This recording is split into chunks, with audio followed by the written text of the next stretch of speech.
Oh my God. I can't believe what I just saw. I cannot believe what I just witnessed. The greatest of all, the the best player in the world. The best player in the world. Legacy points. This man, Kevin Durant, just beat three All Stars. Three All Stars. Dolo. Shout out to Jeff Green though. But Kevin Durant was by himself. He was by himself. Oh my God. Oh my God. I can't believe what I just saw, y'all. I can't believe this. This has got to go down in history. One of the greatest Brooklyn Nets games in history. One of the greatest games in history, period. This got to go down in one of the greatest games in history. This is legendary. Legendary moment. Shout out to everybody in Nets Nation. Shout out Nets Worldwide. Hit that like button. This, I passed out. Like, I'm not going to hold y'all. I passed out. I had to, before I got on here, I splashed my face with water. It was, I couldn't believe it. My heart, I almost had my heart was racing the whole, oh my God, y'all. Yo, this guy really, oh my God, I can't believe this. I can't believe, oh my God. I'm about to cry, y'all. I'm about to shed a tear. I'm about to cry out here, bro. I'm really about to cry. I really, yeah. Yo, that's Nation. Oh my God, I can't even talk right now. Hold on, y'all. Hold on. Yo, this is crazy. Wow. This is unbelievable. Kevin Durant, 49 points, 10 assists, 17 rebounds, 4 for 9 from 3, 16 from 23, triple double. Shout out to Jeff Green. Jeff Green, 27 points, 7 for 8 from 3. Jeff Green was, I don't know, what would we do without Jeff Green? What would we do without Jeff Green, y'all? Uncle Jeff. Shout out to Blake Griffin. Blake Griffin, 17 points, 3 for 6 from 3, 7 for 11 from the field. Blake Griffin. And another shout out to Landry Shamet. Landry Shamet was amazing tonight. Shout out to Landry Shamet. So I can't even wrap my head around this game. So if you didn't watch this game, basically we were down by at least 15 or 20. The first half was looking bad. It was just, we started out cold. Harden played, but Harden was a no-show because he was compromised. And I'm not slandering Harden tonight. We're not going to slander Harden tonight. We're not going to slander Harden tonight because his hamstring was compromised. His hamstring was compromised. And at first, at the end of this game, I thought to myself, like, should we even have played Harden today? Shouldn't we? Harden had 37 minutes, 2 for 11, 5 points, 1 assist, 3 rebounds. Should we even played Harden today? That's what I was thinking in my head. Like, why did we play Harden today? Like, if he couldn't go like that. But then I thought about it. I sat back and I'm like, we used him as a decoy. The decoy Harden worked. Him being a decoy worked because by him being on that 3-point line, it's the Bucks have to respect it. You know, you can't just leave Harden wide open. The Bucks just respected it, and it opens the lane for KD to work. You know what I'm saying? So putting Harden as a decoy out there worked. You know, because the Bucks had to respect him. They have to respect it. They can't just leave Harden and double KD. So they had to respect it, but the decoy worked. Harden could barely move. He can move like slightly, but he couldn't drive. He couldn't drive. He couldn't push off his feet. Like, you know what I'm saying? I said this before the game. 90% of Harden's game is driving, getting to the cup, floaters, alley oops. Like, Harden loves to drive, and it hurt me to watch Harden tonight. It did hurt me to watch Harden tonight. But like I said, the decoy worked. It worked. They had to respect Harden's shot, his 3-point shot. So it cleared up the lane for KD. It cleared up the lane for KD. It helped KD have a better game. And another point of this, let me read the stats, team stats. So we shot 37%. The Bucks actually shot better than us, which is crazy. They shot 40%. The Bucks, the rebound battle, we won the rebound battle by 1. We shot 22 for 25 from free throws. We did an amazing job on the free throws. Turnovers, we had 10 turnovers. Total turnovers 12 for the Bucks, and us, we had 10. So again, the Bucks kind of did everything right, which is crazy. The Bucks did everything right to win this game, but KD just put his stamp on it and said, "No, like, I'm the best player in the world. I'm gonna take care of this. I got y'all. I'm gonna put Brooklyn on my back. I got y'all," and he did it. You know what I'm saying? He did it. the best player in the world. Like, there's no argument. What are the naysayers going to say now? What are you going to say now? I just watched this man beat 3 All-Stars by himself. 3 All-Stars by himself. That's crazy. That's crazy. Like I said, this got to go down on one of the greatest games ever. You know what I'm saying? Shout out Nets Nation in here. What's good? Justin Lucker, what's good? Somebody said, yeah, Harden will better next game, and I think Kyrie will be back if Game 7 is needed. Yeah. No Harden slander tonight. No Harden slander tonight.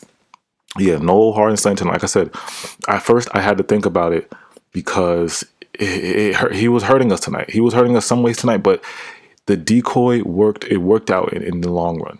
Him being on that 3-point line, the Bucks have to respect it. It opened the floor for KD to work. You know what I'm saying? It opened the floor for KD to work. So it ended up working. You know, the Bucks could have honestly just keyed in on him the whole time on defense. I think at the end they figured it out. Like, okay, KD's got to we gotta attack James Harden on defense, but it was too late by then. It was too late when they figured it out. It was way too late when they figured it out. Yeah, it was crazy. Yeah, and shout out to this bum ass Charles Barkley. Literally at halftime, if you watch the TNT, Charles Barkley said the Bucks are winning the championship. He said the Bucks are winning the championship. Are you dumb? Are you dumb, Charles? Look at this stupid ass on TV. Are you dumb, Charles? Katie was like, wait a minute. Shout out to Uncle Jeff though. Uncle Jeff was incredible tonight. Blake Griffin gave us great minutes.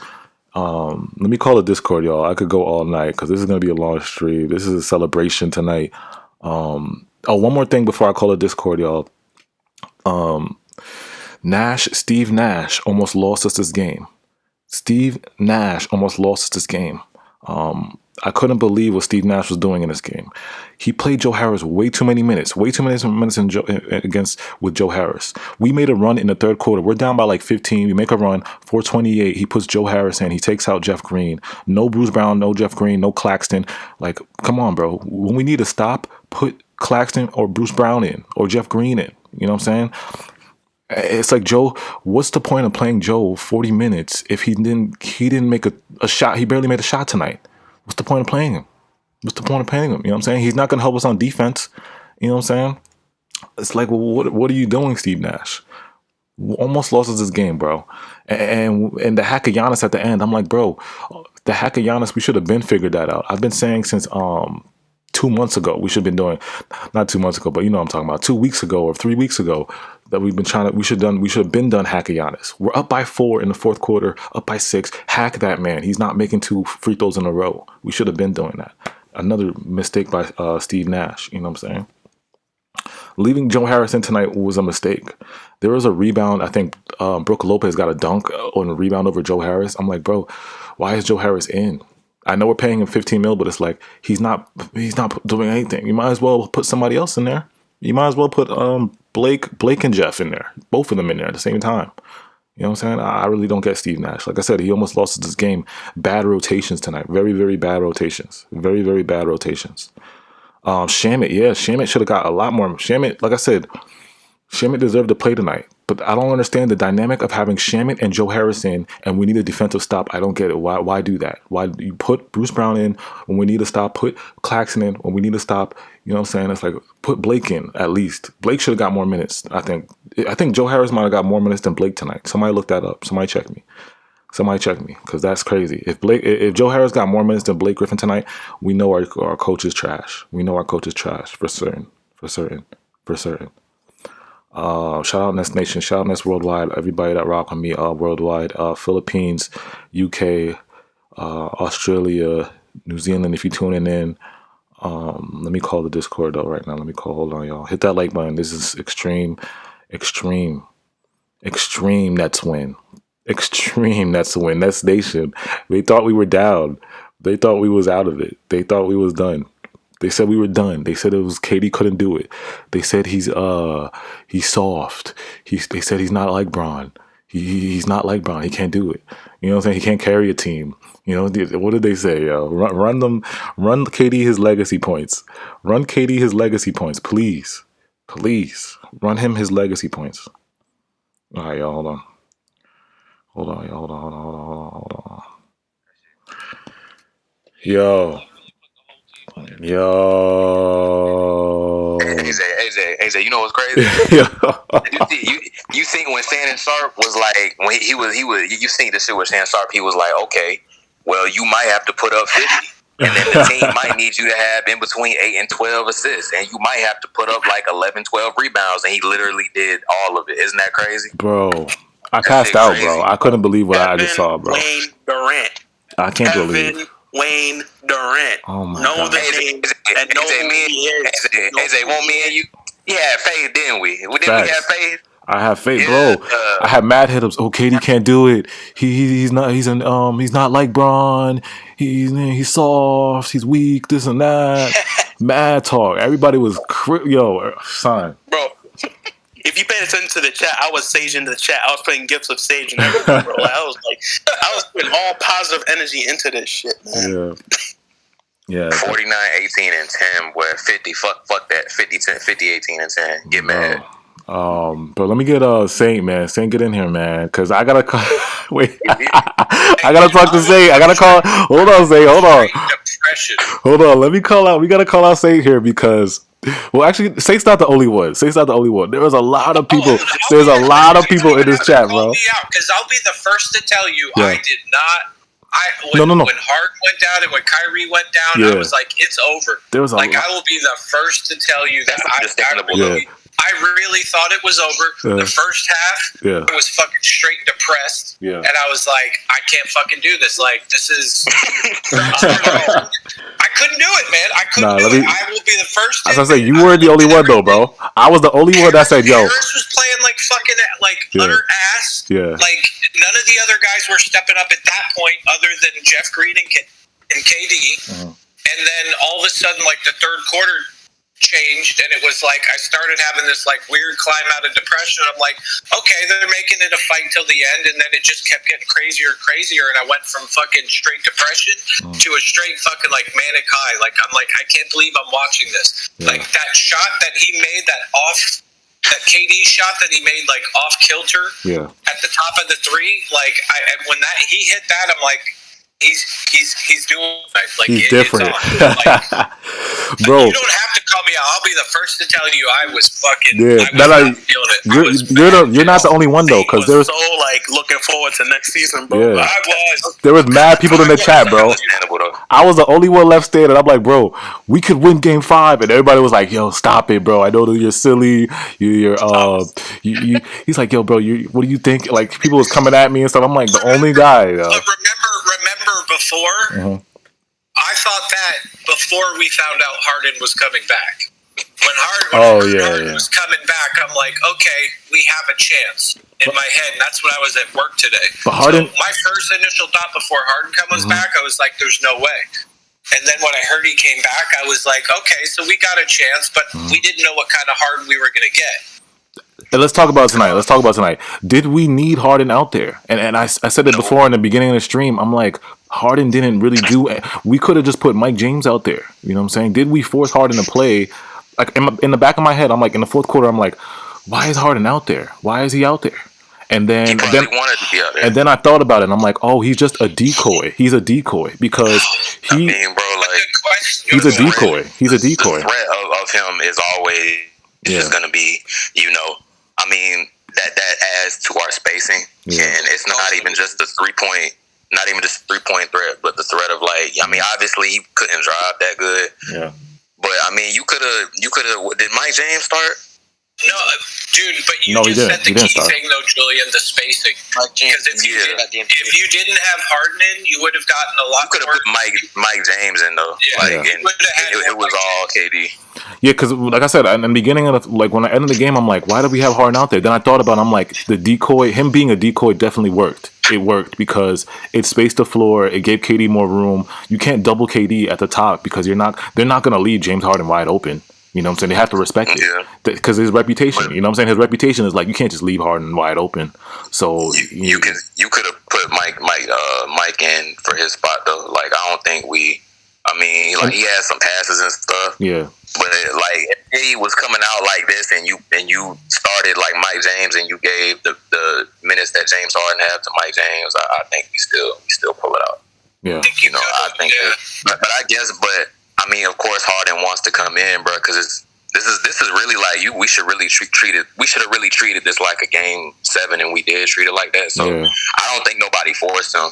No, nobody forced Harden. He, like I said, I respect it. Like, that's I respect that shit. Yeah, love to Harden tonight. Big love to Harden for, like, he couldn't move. he couldn't move. When you realized he did not like drive to the basket, you knew how bad the injury was. Yeah, and it's like I kind of got mixed feelings. Like we needed Harden tonight for what he did as far as what Julian said, facts on the spacing, and there was times he was left alone, and you couldn't leave him alone even if you knew he wasn't 100%. Could we have probably put Mike James in a little bit more? I mean, Harden played 45 fucking minutes, which is unbelievable. I don't think he should have played that many minutes. I don't think he should have played that many minutes, but I do believe we needed him because I do believe it took the attention off KD at some. It did space the floor out. If you notice, KD got to the basket a lot more. Yeah. And in the other games, KD was having trouble getting the basket because they were just crowding the fuck out of him, which you have to admit, the guy who's on Harden's not leaving Harden to go fucking guard KD. So I do believe it was warranted, but you probably could have put Mike James in a little bit more, and you probably would have had a little bit more of Bruce Brown, especially how shitty Joe was playing. You could have done that as well. But I think it was huge. I don't know if they're going to put him in the next game, but you know, now that we have a guarantee go home, if we lose the next game, we have a guarantee game 7 at home. I mean, that's a topic for later. Do you play Harden again in game 6, or do you give him a little break? It's like game 7.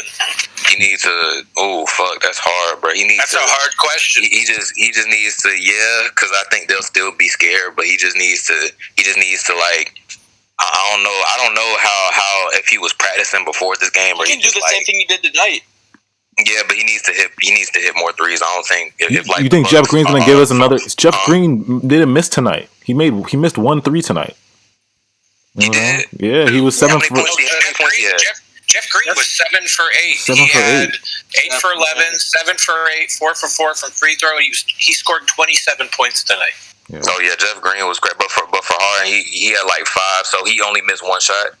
James Harden was 1 for 10, 0 from 8 for 3. He made all of his free throws. He had 6 rebounds, 8 assists. He had the turnovers. I don't know if we'll get away with that like on the Bucks. I mean, obviously he's not his full self. So like, but if he's doing that at the Bucks and they like are sliding and like going off, you know, I think you should just put Mike James in there and just like hope for the best, because like, but I mean, I don't know. It depends like on what like version of the Bucks pull up, because if they're going off, and he's putting up those numbers, bro, that could hurt us. Even if he's facilitating, you know, and our spacing is on point.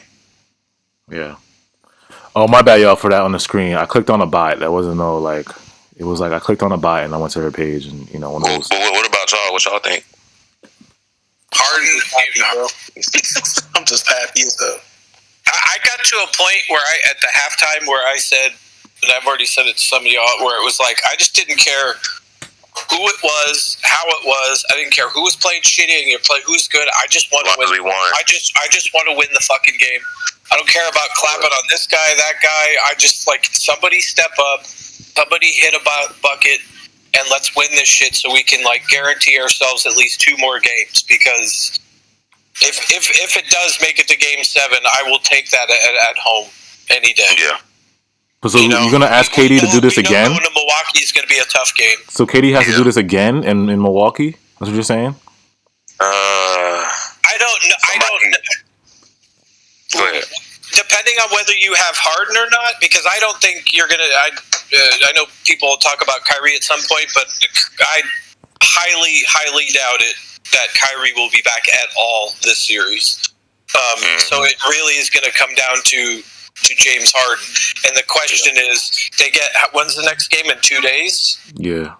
Well, Thursday. So is that enough time for him to get enough rest to come in for game 6? You talking about Kyrie or Harden?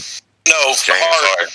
Harden, like I said, I don't. Steve went too crazy. I don't know if Steve didn't need to play in 45 minutes, bro. He didn't need to play Harden 45 minutes. The fact that he did play 45, I think that is kind of a good sign. Like, yeah, like I know you're not 100, but the fact that he could play 45 is maybe a good sign. Because maybe he can. There's literally times. KD was bringing. KD hit like 6 straight shots. The offense was being run through KD. He was bringing the ball up. Yeah. He was doing everything. So it's like you could have rested Harden way more than you should. You know what I'm saying? Yep. 40. He didn't need to be out there 45 minutes. I don't know, man. No, he didn't. That wasn't smart. Yeah, 45 minutes. KD had to play 48 minutes. It's crazy. What you mean? But like, man, I think it's more of a good sign than a bad sign. If Harden's playing, I think it's a good sign. If Harden's playing that much time and he's willing to stay in the game and he doesn't have to come out due to him being tired or whatever, I think that's a good sign. Yeah, it's not smart to play him that much because again, you're risking an injury. And you're not really getting much from scoring.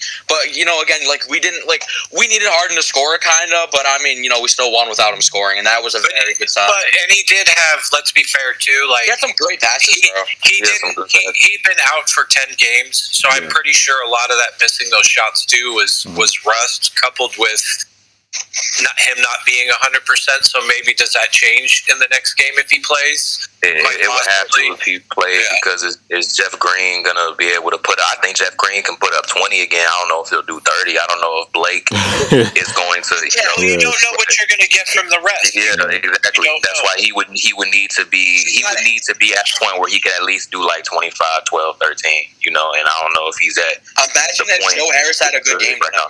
Yeah, if Joe Harris hit at least 2 shots, this would have been a clean up by. This would have been an 8-point win, at least an 8-point or 10-point win. Decisive win. Yeah, it would have been a nice 10-point win. We would have won not worrying about shit. But nah, bro. I mean, it sucks, man. It really does suck. But I mean, it's a slump, bro. It's I gotta he's been playing terrible, but you can't just say he's the worst player I've ever seen play basketball. Well, he's getting the Shamet treatment right now. We were like fucking ready to kill. We were ready to kill Shamet earlier in the season, and now it's flipped, and everybody wants to kill Joe. And I mean, and TLC. He's in a slump. It sucks. I hate it. He's one of my favorite players on the Nets. Yeah. You don't like. What I don't like is like if you're a Nets fan, do you want your player to play better, or do you want to just like fucking kill the man like he's horrible? It's like you want that guy to do good. I would hope as a Nets fan you would want him to do good. Let me read some. The rest of the team to step up. Like right now, you want everybody to play good, and it's unfortunately not going to happen, and it ain't happening for Joe right now. The Harden Harris dynamic is like I feel like we don't need that shit in this game. The Harden Harris dynamic. The way he could get him open and shit. They got to be on point for a super chat. Next game. Shout out Ritik Sharma. He said shout out to the Greek cheeks with the choke. Yeah, man. That nigga beat the deer. You know what I'm saying? Beat the deer. He missed the free throw and he lost the ball. Come on, get out of here. He definitely wasn't flexing tonight. That's what Let me making that angry face like he's like that. This is a 2-time MVP in which one of the same years he won Defensive Player of the Year. And then this year he got all NBA or like all first team defense or some shit. Where was that tonight? Yeah, bro. I want KD's legacy points though. He got it. He had that. He got this freaking. Was it during the game where they announced the shit, or was it before? All I know is that it was just about during the game. You're like, oh yeah, Giannis has won all team first defense. I didn't see guard KD. I didn't see him guard KD once that fourth quarter. Because defense don't matter to us. That's what I'm saying. Like when Kyrie was at Philly and Ben's the defensive player of the year, he dropped like 40 on Ben. Like same thing with Harden and KD, bro. Like if Harden was 100, y'all. If we had any combination, like Harden is like I don't know what percentage he is, but he didn't have the best game today, and we still beat y'all. Like defense doesn't apply to the big three. Like it doesn't matter how good of a defender you are. Like if KD, if Harden, if Kyrie is on the floor, bro, you're not doing anything. I don't care. I don't care about if you're first team all defense. I don't care if you're a defensive player of the year. Like it's that's no. Hold on, let me read this super chat. Oh, shout out to Swaggy. Yo, Swaggy, pull up, man. Pull up in the Discord, Swaggy. He said KD's the GOAT. Yeah, Swaggy, pull up in the Discord. We'll bring you up, Swag. Saint. Oh, appreciate the Saint. I paid $1 for every shot my man missed today. Sorry. He missed 9 shots today, say? He missed 9 shots, bro. So yo, that's hilarious. That's hilarious. Yo, let me read some. I paid $1 for every shot Joe Harris missed today. So it's all right, bro. It's all right. Let me read some comments. Yo, let me read some comments. No. Let me read some comments. Dude, I mean, the motherfucker's in a slump. Like, it is what it is, dude. And it's like, I know, like, Discord chat loves to hate. That's just like it's everybody's favorite whipping post right now. But I mean, the dude eventually will come around, just like Shamet started to come around. Shamet, like, chipped in today. Yeah. He had 9 points. But at one point during the season, Shamet was the worst fucking player we ever saw, just like TLC. You know, I don't think TLC will ever turn it around, but at least Shamet has, and Shamet stepped up today, you know? But, hey, I like Joe Harris. Yeah, I think he's overpaid. He's not stepping up right now, and it hurts. It hurts to see him not. And I guarantee you that man feels like shit right now. But I'm still going to stand by one of the older Nets players that are still there. You know, other than Spencer, but who knows if we'll get. Yo, I want to talk about this. This Nash. Okay, this Nash really. Oh my God, I'm so pissed at Nash tonight, bro. This man really almost lost us the game tonight, bro. He lost us. Yeah, get Swaggy up in here. He lost us the game, and he almost lost us the game. And this is how I know Steve Nash almost lost us the game. Joe Harris played 37 minutes tonight, and Blake Griffin played 29 minutes tonight. That's unacceptable. That's unacceptable. Yeah. Joe Harris should not have played more minutes than Blake Griffin tonight. At least Blake Griffin was on the boards. He shouldn't have played more minutes than Bruce Brown or even Shamet at that point. Like, if he's playing that bad, he should have brought them in and stated. There's certain times in the game we needed to stop, and I see on the court Joe Harris on the court. I literally watched Brook Lopez get a rebound and a dunk in the fourth quarter with a minute left. I'm like, why is Joe Harris in the game? Put somebody in the game that can get a stop and get a rebound. Put Jeff in the game. Put Bruce in the game. Put Nicholas Claxton. I'll take Claxton in the game. Anybody but Joe on defense, and he continues to put Joe. Claxton didn't get minutes neither. He was on a short leash this game. Yeah. It's like the Shamet and Joe Harris combined. Like, don't put Shamet and Joe Harris together. Claxton played for a minute 39 seconds. To me, that's like, I know Claxton's been struggling this playoffs. Yeah. And he hasn't been what he was in the regular season, but I almost feel like that's pretty unacceptable too. I mean, but I get it too. At the same time, though, this was like one of those games where it was like, if we didn't have the combination of players we had, would we have come back like that? I don't know. Yeah. I'm saying he had no impact in the game. He had no impact in the game. So it's like he wasn't shooting, he wasn't hitting any shots, and he's a bad. We all know Joe Harris is a terrible defender. So it's like, what's the point of playing him almost 40 minutes? You know what I'm saying? And there's times I saw Brook Lopez get a rebound over him get abused on the glass. Giannis bullying him. Like, it's like, you got to make that adjustment on the fly, bro. Have Claxton in there you got to make that adjustment on the fly, bro. You can't do that because, like I said, this game was too pivotal. Certain mistakes like that, Nash could have lost us this game. You know what I'm saying? Like, KD's doing godly work. You know what I'm saying? He's doing the Lord's work, and Nash has almost messed it up with his bad rotations tonight. Terrible. That KD was fucking possessed tonight. Imagine we lose and he drops 50. Oh my God, bro, that would have hurt, bro. I was scared of that at first. Shout out, fucking lose. Somebody said DeAndre Jordan too. Yeah, I really would have broke my TV. I would have been on my car shit. I really would have broke my TV. Chubbs didn't even want to talk during the second half because he said he was going to be fucking losing his shit. Either way it went, I would have lost my shit. If it went good, would have lost my shit. If it went bad, would have lost my shit. Yeah. Shout out to everybody saying DJ too. Yeah, like I said, and in the early moments of the game when we were down bad, I'm like, bro, do something. Like, hack a Giannis, put in DeAndre Jordan, put in Mike James, but it's like he just refused. He just kept Joe Harris out there. I'm like, what are you doing? There's something wrong with DJ, in my opinion. There has to be. It makes no sense that DJ hasn't even touched the court once these playoffs. Like, something's got to be up. Yeah, it's like there's certain moments in the game. It's like when you go offense, defense in the fourth quarter, like we need to stop. It's like, I don't understand what Nash is thinking. You know what I'm saying? I really don't understand what he be thinking, bro. I don't understand what he be thinking. Somebody said Joe let the Bucks get an easy dunk. He's getting paid $10 million a year to sit on the bench in clutch moments. Yeah. Oh, shout out to Real J. Yeah, remember when Joe, that pivotal rebound? There was a pivotal rebound we needed. and Joe just fumbled it, and I think the Bucks got it back, and then Giannis got a dunk, that easy dunk. And Giannis dunked it. Yeah, and I'm it went to Pat Connaughton, and Pat Connaughton passed it to Giannis for an open dunk, and I was like, Joe Harris, what are you doing? And then frickin' Joe Harris got a rebound that next possession. I was like, thank you, Joe Harris. That's the best thing you've done all night. But it's like he's not. You know what I'm saying? There's no point in putting him out there. You know what I'm saying? No point at all putting him out there. He's cold. I know we pay him that much money, but it's like there's no point in putting him out there. Honestly, we could have put somebody else. If Harden plays in this game, maybe he can see to it that he does better. So who knows? Is Swaggy in here? Oh, no. They got a lot to discuss for that next game for damn sure. Somebody said Joe Harris can't handle the pressure. I'm worried he ain't going to use DJ if we see the Sixers. Yeah, I don't understand why DeAndre Jordan's not playing, man. It doesn't make sense, man. You could have definitely used him tonight. Like I said, like you have no. This is the game where you can put DJ in. We're down by 15 in the first half. You might as well. Or how many we were down by? 20? Were we down 20? 15? Something like that. You might as well just put DJ in. You might as well. 17. Yeah, like I said, you might as well. There's no point. There's no reason why you couldn't.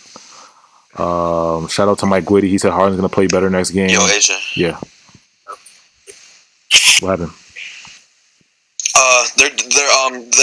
James Harden's in an interview right now, so if I get any updates on my phone, I'll let you know about him. Because they'll definitely ask him a question about playing next game. Just ask him how he's feeling, type thing. I mean, you saw how taped up that leg was. That should tell you something. Damn near a whole roll of tape on his leg. I mean, yeah, but you got to do that.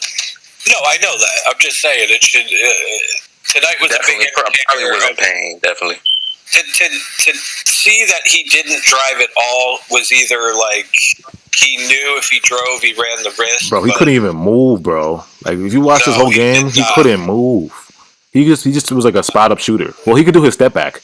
That's his one move he can do. He can do his step back, but that's about it. He couldn't move at all. And he missed it every time. Yeah, he couldn't do a streak. He couldn't set up. Yeah, he could have done more, but he couldn't set up his offense, like his own scoring, because his thing is like he does the shit through the legs, and you don't know if he's gonna go around you and finish, or he's gonna step back or just straight up shoot it. And so because he couldn't establish his finishing threat, it makes it so a defender can just stay up on him more.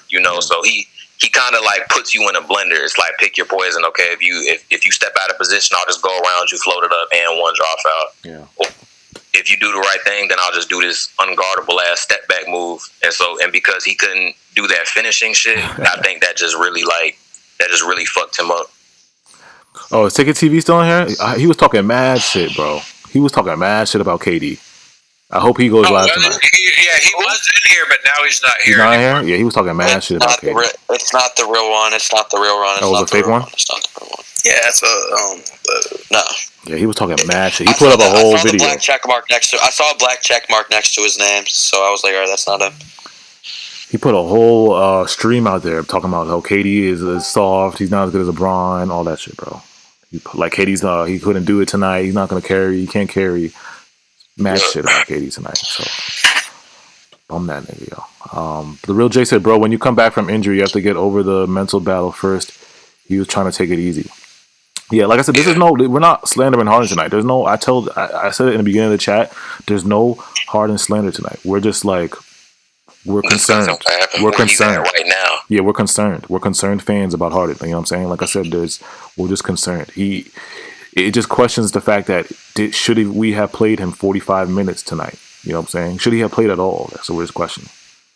You know what I'm saying? The impact he had on the game, the decoy impact was great, but was it great enough would KD still figured it out without him? That's what I'm saying. I think KD would have still figured it out without him. Yeah, especially with like how Harden shot. Yeah. Like we're just talking about like he's not at full strength right now, so this is not like a reflection on how on his true form as a player. Yeah. But we're just it still has to be talked about, especially for next game, So, yeah, because like I said, Jeff Green was helping KD enough, so it's like being Harden out there. I know he's a decoy, but it's like I don't know if the decoy aspect was powerful enough to play him 45 minutes. I don't think we needed the decoy. Like I'm saying, Shamit, Jeff Green, Blake was hitting threes. So it's like KD still would have had space because they had to respect those guys were hitting threes. They know Jeff was on fire. You got to respect. I mean, they were doubling Jeff early because KD was they wanted to take KD out the game. So they doubled KD early and they realized, oh snap, Jeff, they're leaving Jeff. They're like, leave Jeff. But Jeff started to hit it, and then they're like, okay, we can't leave Jeff no more. We can't leave Blake no more. So it's like, it ended up opening the floor for KD to get a basket early on, like later in the game. He did. I think my only thing was like, would you go on, bro? You got it. No, Swaggy just hit me up. He said he just sent me a friend request, and I don't know if he's... Tell him to go to the waiting room. Tell him to go to the waiting room. Did he leave? I don't know if he left the. Tell him to go on the waiting. If he left the server. Oh, he left the server? I don't know yet. I'm trying to figure out, but. Somebody said we need Westbrook. What? They trolling in here tonight. Somebody said you got to respect Harden too. Yeah. Like I said, we respect Harden for being out there. That's all heart. I respect Harden for being out there all heart. But I'm saying like the coaching staff and the Nets medical staff, like, did they rush? I feel like they rushed him. You know what I'm saying? I feel like it was rushed. You know what I'm saying? And thank God for the prayer circle I had tonight. Before the game, the prayer circle, like, thank God Harden didn't get hurt tonight, bro. It was a blessing. Harden was was able to finish this game. You know what I'm saying? It was a blessing. 45 minutes. Bro. Yeah, he's on a good path. Like, if he plays 45, that's the only positive about it. I think that's not. Go ahead. I think that's such a better sign. Like I think that helps him up so much. Like I think that gives us. That's a lot of minutes, but like, man, him playing that much and him not being phased at it like at all, like him just keep going. Like he's not doing what he usually does, but he's still out there. You're still running back up on the floor. You're still doing that for 45 minutes. And to see him be out there for that long. For him to see to be out there that long, I think that helps us out so much. Hey, quick thing. How do I get Swaggy a link to the server? How does he do that? I forget. Hold on. I'll do it real quick. AJ, is it cool if I just show what you call? Just go ahead. I think look for the link. I think Harden was. I think Harden, beside, like, let's just forget the scoring. We know what he did tonight, and that you have to, like, give it to him. Like, nobody should talk shit on what Harden. No Harden slander tonight, y'all. No Harden slander. Where his heart's at, because you saw where his heart's at. Yeah. I think the man wants to play better, but I think he gave you the best he had. Definitely whatever Mike Gwitty said. Harden is a soldier, just his ability to be able out there, I think also probably it gave the rest of the Nets team, whether they played or not, it gave, I think it also amped them up because, quite honestly, and I'll bet you low key, it popped up, it made Kevin Durant feel good. Yeah. And it probably gave Kevin Durant some nice confidence tonight to be able to just fucking go off, because it did look like Kevin Durant had a ton more space. And plus, on top of that, the refs were finally fucking calling the fouls, and they weren't letting the Bucks basically just murder KD out on the floor and be like, "Yeah, it's all good, it's all good." So, I as long as he feels like he could come back and do the same thing you get in Game 6 and Bucks, I don't see why you don't give him a shot. But I'd like him to let, say, Mike James come in a little bit more at times, give the man a little rest. Yeah, you can't. I don't think we should play in 45 minutes. Definitely not 45 minutes. And it's like I said, big shout out to Harden. Much love to Harden for, like I said, you can tell by this game, he forced himself to get out there. You know what I'm saying? He told the coaching staff and the medical staff, like, no, I'm out here tonight. I don't care what y'all say. I'm out here tonight. And I might not be 100%. I might be 70%. And I'm still going to be out there for my team. And he did come through for us. Like, he did come out there. And we needed his presence did help us. You know what I'm saying? His presence helped. And there's stuff we didn't see. What if he was communicating? What if he's like, hey, bro, you got to be right here. Exactly. And this reminded me of the game. It reminded me of the game with Chris Paul. Just said he got us calls. And he did. I think he did draw some fouls, but I also think he probably helped other players because he got them a pass in the right position that they may have gotten fouled. Like, it's those little things that we probably don't center on that somebody like Harden does because of his ability to at least pass the ball, set other players up. I agree with that as well. I got some quotes from James Harden press conference, like some first quotes tweeted up. Oh yeah, go ahead. He said James Harden on why he played in Game 5. He said it's the playoffs and my team needed me. Simple. Yeah. And James Harden, what led up to him playing? He's like he woke up and he was like, "Let's go." Yeah, that's what I'm saying. He told them he was playing. He told them like if it was up to the Nets, I think the Nets would have probably rested him. Like, would have like, no, bro. You're good, bro. He forced himself. Yeah, he forced himself. And it reminded me of that Chris Paul game. Remember when Chris Paul was playing through his shoulder, and he wasn't really like, this just the last series they had against was it the Lakers? When Chris Paul went down with the shoulder in the Lakers, and he came back and forced himself to play, but he wasn't really effective. But just his presence kind of helped the Suns. You know what I'm saying? It had that same kind of feeling. Like James Harden had to play through his hamstring, but his presence just helped the Nets get through. You know what I'm saying? Oh, Swaggy's in here.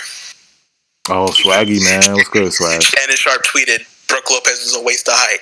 It's really fuck Shannon. He ain't say nothing about KD. Hating ass. It's just that. You just saw one of the best performances in the playoff in history. Bro, this is going to go down in history, bro. And your answer is fucking Blake. That guy's Lopez. Yeah, that's what he's thinking about. He just saw a man play 48 minutes and drop a triple-double. It was like, Brook Lopez is a waste of height. KD did tonight what LeBron never have done. It's crazy. Swag, what's up? Hey, Swaggy, Swaggy. what's up? What's good, man? Yeah, talk your shit, Swag. Yeah, talk. What was your opinion on the game and all that, bro? Dude, it was the greatest individual performance I've ever seen out of Kevin Durant. I'm not gonna lie. Yeah, facts. Like honestly, and he did something that LeBron didn't do. Shout out to Alex. I think one of the Nets reporters. He posted it like LeBron's never had 40 plus. 15 plus and 10 assists plus triple double before in playoff history, and KD did that tonight. And like I said, KD put himself in history tonight with that performance. You know what I'm saying? He put himself. I feel like you can't say he's not the best player in the world tonight. You can't say he's not the best player in the world after this. Even before this game, he was the best. Come on now. You know me, bro. I was like, he's definitely the best player in the world. I said that before this, but now the world can't say that. The Twitter, I don't want to see no Twitter people. Oh, he's now the best player. He's not. Like you can't say that now. You know what I'm saying? And everybody's doubts were that, like, okay, yeah, he can score, but like, can he give you a lot of rebounds? Can he give you assists? Like that Shannon Sharp shit is crazy. He literally predicted his stat line. Basically, he was saying that like, oh, and we might need you to facilitate and give 8 to 12 assists. He literally predicted his stat line, bro. Like I know he feels stupid. I know he does. Like what we just saw was Rucker Park KD. We just saw Rucker Park KD. And he shot 69% from the field. We saw Rucker Park Facts. KD. I agree. That's straight up. Yo, the real ones know about that. The real ones know about that 66-point game in Rucker. They know about that. Real New Yorkers know about that Rucker game. So. That's legendary. Yeah. That was a Rucker Park legendary game for KD tonight. That's one. I'll give you that. But I want to ask Swaggy, because Swaggy knows Harden like, the back of his head. So Swaggy, please tell us what happened. What was the deal? What do you think? Should Harden have played 45 minutes? What was the deal with Harden tonight, man? Just tell us like what your opinion was. No, there was no reason for him to play over 40 minutes tonight. Yeah, I agree. But I will say, I don't know if you guys will agree with this, but I don't think the Nets would have won this game without Harden. That's just my opinion. I just think his ability to play make and to get guys in the right position. They're just a better team with him out there. Yeah, it's not just the box score. Okay. Chat, let us know in the chat right now. Could the Nets have won tonight without Harden? Let us know in the chat right now. I want to see what everybody thinks. But to respond to that, I feel like it's tough to say. It's tough to say. I mean, like I said, his presence, him being a decoy out there was needed. But it's like, I don't know if... I feel like KD would have figured it out. Like I said, Jeff Green had 20 plus. But would have Mike James and Lauren Brown face the floor out like Harden was able to do? That's what I'm saying. That's like, we did talk about that earlier. Like it did seem like you got to admit, like most of those guys would have left Brown and would have left Mike James to go double or triple team KD. But that's coaching, though. What was happening in the previous game. That's part of coaching, though, because Nash was putting in the wrong lineups out there. The people who were hitting threes, he wasn't putting out there. He was putting Joe Harris and Bruce in there. So it's but even still, though, think about the last games where it was just KD, and you still had Mike James out there. You still had Bruce Brown out there. You had Harris out there. Like nobody, and the Nets, none of the other players were really hitting. What did the Bucks do? The Bucks literally doubled and triple teamed them. You did not see that often tonight. It happened, but not as much as it did when James Harden was out. I kind of have to agree with Swaggy. Like I'm kind of saying, I think the effect of Harden minus the scoring, all the other shit he did, really played an impact on the team that I'm not quite sure the rest of the role players would have been able to provide. We don't know what kind of games they would have had. We don't, but we don't know how Mike would have. We don't know how Mike would have shot. So that is a factor. But I'm saying, like, KD had help though.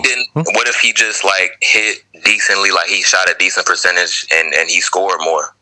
Though, like, what if he just because he could still facilitate. And I still got to go back to coaching because Bruce Brown shouldn't have started tonight. You know what I'm saying? It should have been Jeff and Blake. It should have been Jeff and Blake in the starting lineup tonight. You know what I'm saying? But I don't know why. The only time I wanted to see Bruce Brown in this game is when we needed to stop. That's the only time I want to see Bruce Brown in the game. You know what I'm saying? Like, I don't think he should have started at all tonight. But like I said, Nash was stuck with this Joe Harris, Bruce Brown, Shamit kind of thing. I don't know what his rotations were. You know what I'm saying? Like, when KD's running the offense, you do want to spread the floor and have shooters around him. You don't want to really have Bruce because Bruce is going to claw. Bruce is just going to roll. It's like having a big man in. Bruce is like having a big man in. You know what I'm saying? So it's like if your KD's gonna run the offense and Harden can't move, you want to put shooters all around him. So you want to put Shaman around him, Blake around him, Jeff around him. Who else was shooting in this game? That's about it, right? Joe Harris was a no-show. So it's like, only 3 players scored in double figures tonight. Yeah, and that was Durant, Blake, and Jeff. So I mean. Quite honestly, the way the role players have been playing, arguably having even a 50% James Harden was better than what we've seen. And I kind of have to agree with that. I'm a little skeptical on the next game. I'm a little skeptical at continuing to push him. Yeah. But me personally, yes. Do I want to win the next game? Yes. But me personally would have no problem not playing hard the next game, losing it, going home, and playing him game 7 and winning. I honestly, because at this point, I think with the injuries and the way our team's playing, we're playing chess right now. That's kind of the way I looked at them using James Harden. Game 5, we needed to win Game 5. We didn't win Game 5. It was going to look really bleak after that, and that's just why would you want to bring James Harden in then at Game 6 in the Bucks and Milwaukee?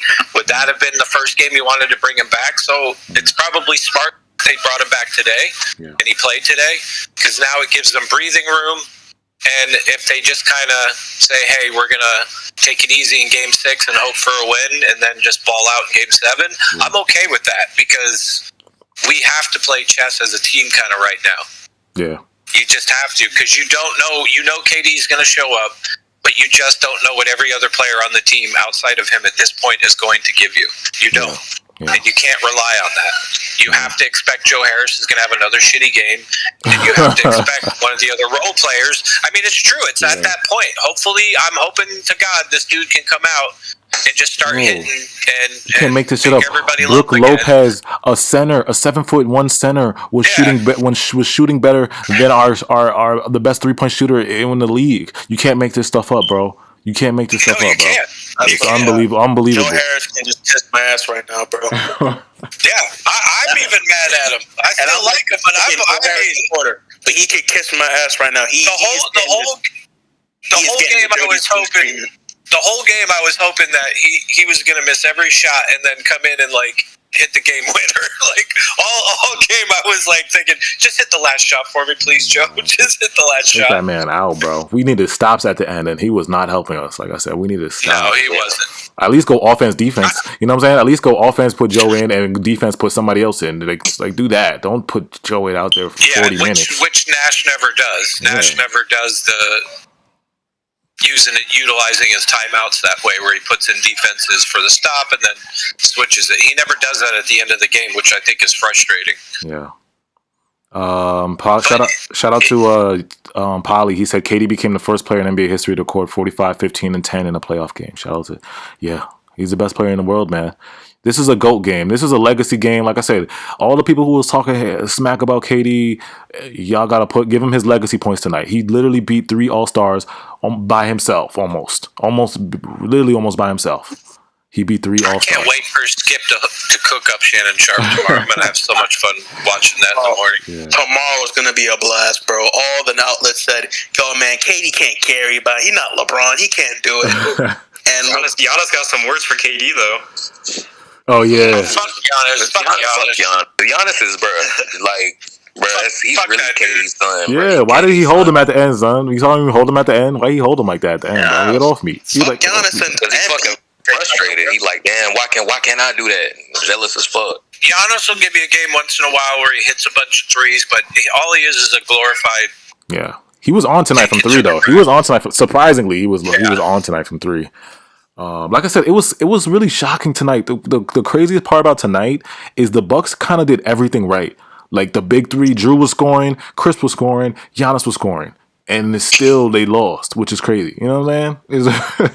And you had a 50% Harden, and you had KD ball out, and then you only had 2 other players have double figures, and you still lost. You can't make this up, bro. I told you can't make this shit up, bro. Teams are choke artists. Like I said this last stream. Look at the Packers. Look at the Bucks. Look at the Bulls. They all choke when it matters. Yeah, you can't make this shit up, bro. You can't make Super chat. Super chat. Oh, super chat. Appreciate it. Oh my guy, Ider SL. Appreciate. He said no role player can give us impact Harden brings. No role player can give us impact that Harden brings. I don't even know why it's debatable. No Harden, no win. As simple as that. Can't emulate what impact he had. Because KD is the best player in the world, so it's always debatable. Like I said, it's 50-50, man. He could have done it with him not there. I think we have a higher percentage because of Harden being there, but KD is still the best player, and he could have still finessed it. Yeah. You know, like that's all I'm saying. Julian, who's the second best player in the world? I'm just asking. I just want to know. Right now? Are you talking about right now? His middle name is Andrew. You gotta go with D. My vote is D Book right now. You gotta put D Book up there. Is who? Devin Booker. I'll put Devin Booker in there. I'll put Devin Booker almost in there. I'll put Devin Booker in there. He's playing hot. I don't know about if he's the second best player in the world right now, but he is playing lights the fuck out. Devin Booker gotta put his name up there, bro. Put Devin's name up there. Devin Booker. Put Devin up there, bro. He's not the best on his team. What about? Oh yeah, Kawhi. My fault. Yeah, Kawhi. I'm wilding, bro. Super chat. My fault. I'm wilding. Kawhi, second best player in the world. You're right. Donovan Mitchell's are close too. Brian V just came in with a super chat. He said, Brian V. KD is the GOAT. Best game I ever been to. Oh, that's right. Brian V. Shout out. That motherfucker was at the game tonight. Second half comeback, typicals win. Hell yeah. Brian V. was at that game tonight. That's legendary. That is some shit right there, dude. Shout out Brian V, man. Brian V was at the game tonight. Yo, appreciate Brian V. OG Nets fan too, Brian V. I don't get the Kawhi praise, man. Like, he went 7 against the 22-year-old Luka. Like, come on. Swaggy being spicy tonight. Swaggy being spicy. Yo, you talking about Kawhi? That does not show how good Kawhi is, bro. No, that's not how good Luka Kawhi doesn't do it every night. Yeah, perfect. So you got to put, okay, who's in? Still maybe top 5, but like. Who's in the mix right now? Kawhi, Harden, Kawhi, Luka. Okay, so I see people are spamming Luka and Kawhi. People are spamming Luka and Kawhi right now. Somebody said Jeff Green's the second best. Jeff agreed. Jeff Green's the second best player in the world. Uncle Jeff. Yeah, Luka Doncic at like the tender age of 22 years old took a team with like around the league, we can say, with some of the best perimeter defenders to get to a game 7. Yeah. Like, what's crazy about today is like people didn't think, and I knew because like I said, I've been growing up. I was KD fan. I wore 35 in high school. But I always loved KD. But it's like people didn't know that he could pass like this. Like they didn't know his game was versatile. Like people just think he could score. Like he his career average is around like 7 assists, 6 assists, something like that. So it's like people just think that he's a scorer. Like he can facilitate, he can rebound, and he can pass. Like people don't know that about his game. And tonight, I feel like it really showed like who KD really is. You know what I'm saying? What he can do. You know what I'm saying? He can at all levels of the game, all 3 levels. You know what I'm saying? How he can impact the game, all 3 levels. You know what I'm saying? Scoring, rebounding, passing. Go ahead, bro. I hear you. I said I thought he was gonna have 8 assists. That man had like 10, 11. Yeah, he had 11 assists, bro. Like I said, like people really think he's just a scorer. So it's like, son. Oh man. Let me read some comments though. Somebody said Joe Harris, if he misses the 3 points, he's a useless player. He defends poorly and is slow. He can't play at the beginning. Damn. Should Joe Harris keep starting, y'all? Should Bruce Brown? I feel like Bruce Brown shouldn't have started either tonight because the second half, Nash went with a whole different lineup. I think he put Jeff, Blake, KD, Harden, and Joe Harris. I think so. He didn't. So he didn't put Bruce back. I got a question. Yeah. Yo. So say Kyrie does not play next game, and we start Jeff and Blake. Who would you rather have at the 2, Joe Harris or Bruce Brown? If Harden plays, tough. Joe, I think, I mean, That's tough. Obviously, I don't know what happened this game, but I don't know if Harden's playing. I want Joe to be there. Yeah, answer that in the chat right now, y'all. Answer that question. And Harden is playing, and Harden will play. That's hypothetically. Should Joe's starting card be pulled? Should we pull Joe Harris's card and put him on the bench? Should he be benched? We know it's not going to happen because Steve Nash is in love with him. And keep Bruce Brown. There's no way Joe Harris gets off the bench. We played him in clutch moments when he was terrible all game. I mean, that should tell you something. 3 games in a row. One head, Joe. 3 games in a row, bro. Rage. 3 games in a row. Like 6 for 30. 6 for 30. 6 for 30 in those games. Joe can kiss my ass. 6 for 30. He could really kiss my ass. We would have won game 3, bro. We would have won game 3. He deserved Dirty Tim's treatment. Damn. People are saying somebody said Shamit over Joe. Start Shamit. Damn, they're saying start Shamit now, bro. This game, yes. This game, yes. He was good, better, but I think you do need to start. I arguably think you do need to start Jeff Green, though. Yeah. Oh hell yeah. I think Jeff Green. But would you rather have that spark off the bench? I'll bring Joe off the bench. Maybe he can hit a 3. If Joe can get hot off the 3, he'll be a great 6 man. He'll be a great 6 man off the 3. What? You talking about bring Joe off the bench? Maybe he can hit a 3. Yo, I'm saying. Maybe he can hit a 3. If Joe can hit a 3 off the bench and get hot off the bench, he'll be an amazing 6 man. He'll be an amazing 6 man. He would start TLC over Joe Harris. Oh my god! Shout out. It's not that serious. Is this Say Anything Hour? It is about that time. That's Shout out JD, bro. Appreciate the super chat, bro. And can I be a mod? I'm the biggest Nets fan. That's tough. I gotta think about that, man. I haven't seen your name in this chat at all, so I gotta I give the mods out to the people who've been here for a minute, like day one. The OGs. Like all my mods have been here before I was at 5K. And even most of the OGs don't have mods yet. Yeah, all my mods. JD, get in Discord and start making yourself known and see what's up. And yeah. Giannis said he wants to guard KD in Game 6. He wants to be the primary defender instead of in his press conference. He said Giannis on guarding KD. You would have guarded him in the 4th corner. You bum ass goofy. You would want to take on the challenge. You said Chris Middleton. I'll let you get eaten up by Kevin Durant. I won't do it. I won't show my all defensive status. Bro, this man Kevin Durant will drive this man in Game 6. I'm not gonna lie. Ben Simmons would have taken that role over Giannis, bro. Ben Simmons over Giannis. I swear to God, he let PJ Tucker take the role over KD. And what happened to the PJ Tucker talk? Remember the PJ Tucker was he's the KD stopper. He's a KD. Yeah. PJ Tucker, bro. That's why that last minute you were on the bench, bro. I'm not even mad at the refs tonight because I felt like they called a fair game tonight. It was a fair game tonight. Like I said, it was a close game. Both ways. They called it both ways. Yeah, it was a fair game. They called it exactly both ways. It was a fair game. They were calling the fouls that the Bucks were getting away with the last 2 games for sure. It was a fair game tonight, and I know we're Nets fans, we're biased, but I feel like Bucks fans would tell you like it was a fair game all around. Like I said, both teams had a chance to win at the end, and the Bucks failed. You know what I'm saying? So it's like you can't really say. I did have that thought. I did have that thought when we were watching that probably Bucks fans were probably saying, "Oh, fuck the refs. They're giving it so they can stay alive." Yeah, I'm pretty sure they were saying that. But it's like, how as a Bucks fan can you blame the refs? Look at the box score. Giannis had 34, Chris Middleton 25, Drew Holiday 20 points, Brook Lopez 15 points. How do you Pat Connaughton 10 points? Like what? y'all choked. It's like had a clutch three for him. They're supposed to win this. They were supposed to win this game, bro. They were supposed to win this game. If you really think about it, if you really look at this, you know what I'm saying? Like literally before KD went. Why was sorry, go ahead, Rich. I said, why was Bryn Forbes low-key fire in the first half? I mean, he's a sharpshooter. He randomly just came out of nowhere. That was crazy. He's their Joe Harris.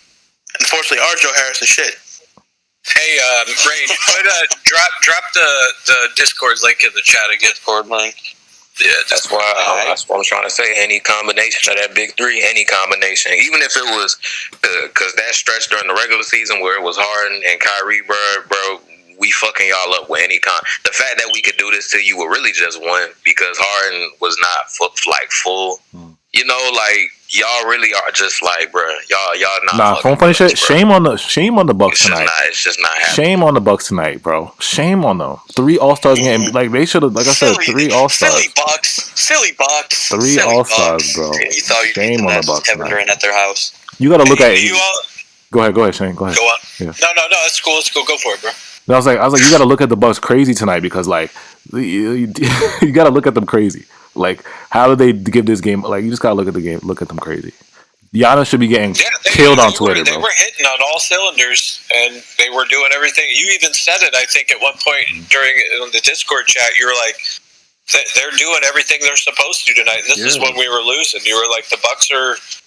They play like the Bucks. They're playing good. They're playing good D. They're doing everything they're supposed to do, and they were up. Yeah, like they did everything. Like I said, the Bucks played like the Bucks tonight, and they still lost to KD. That just tells you how great KD is. You know what I'm saying? That just tells you how great he is. Shout out to Swaggy. He said Hawks have way more depth than the Nets.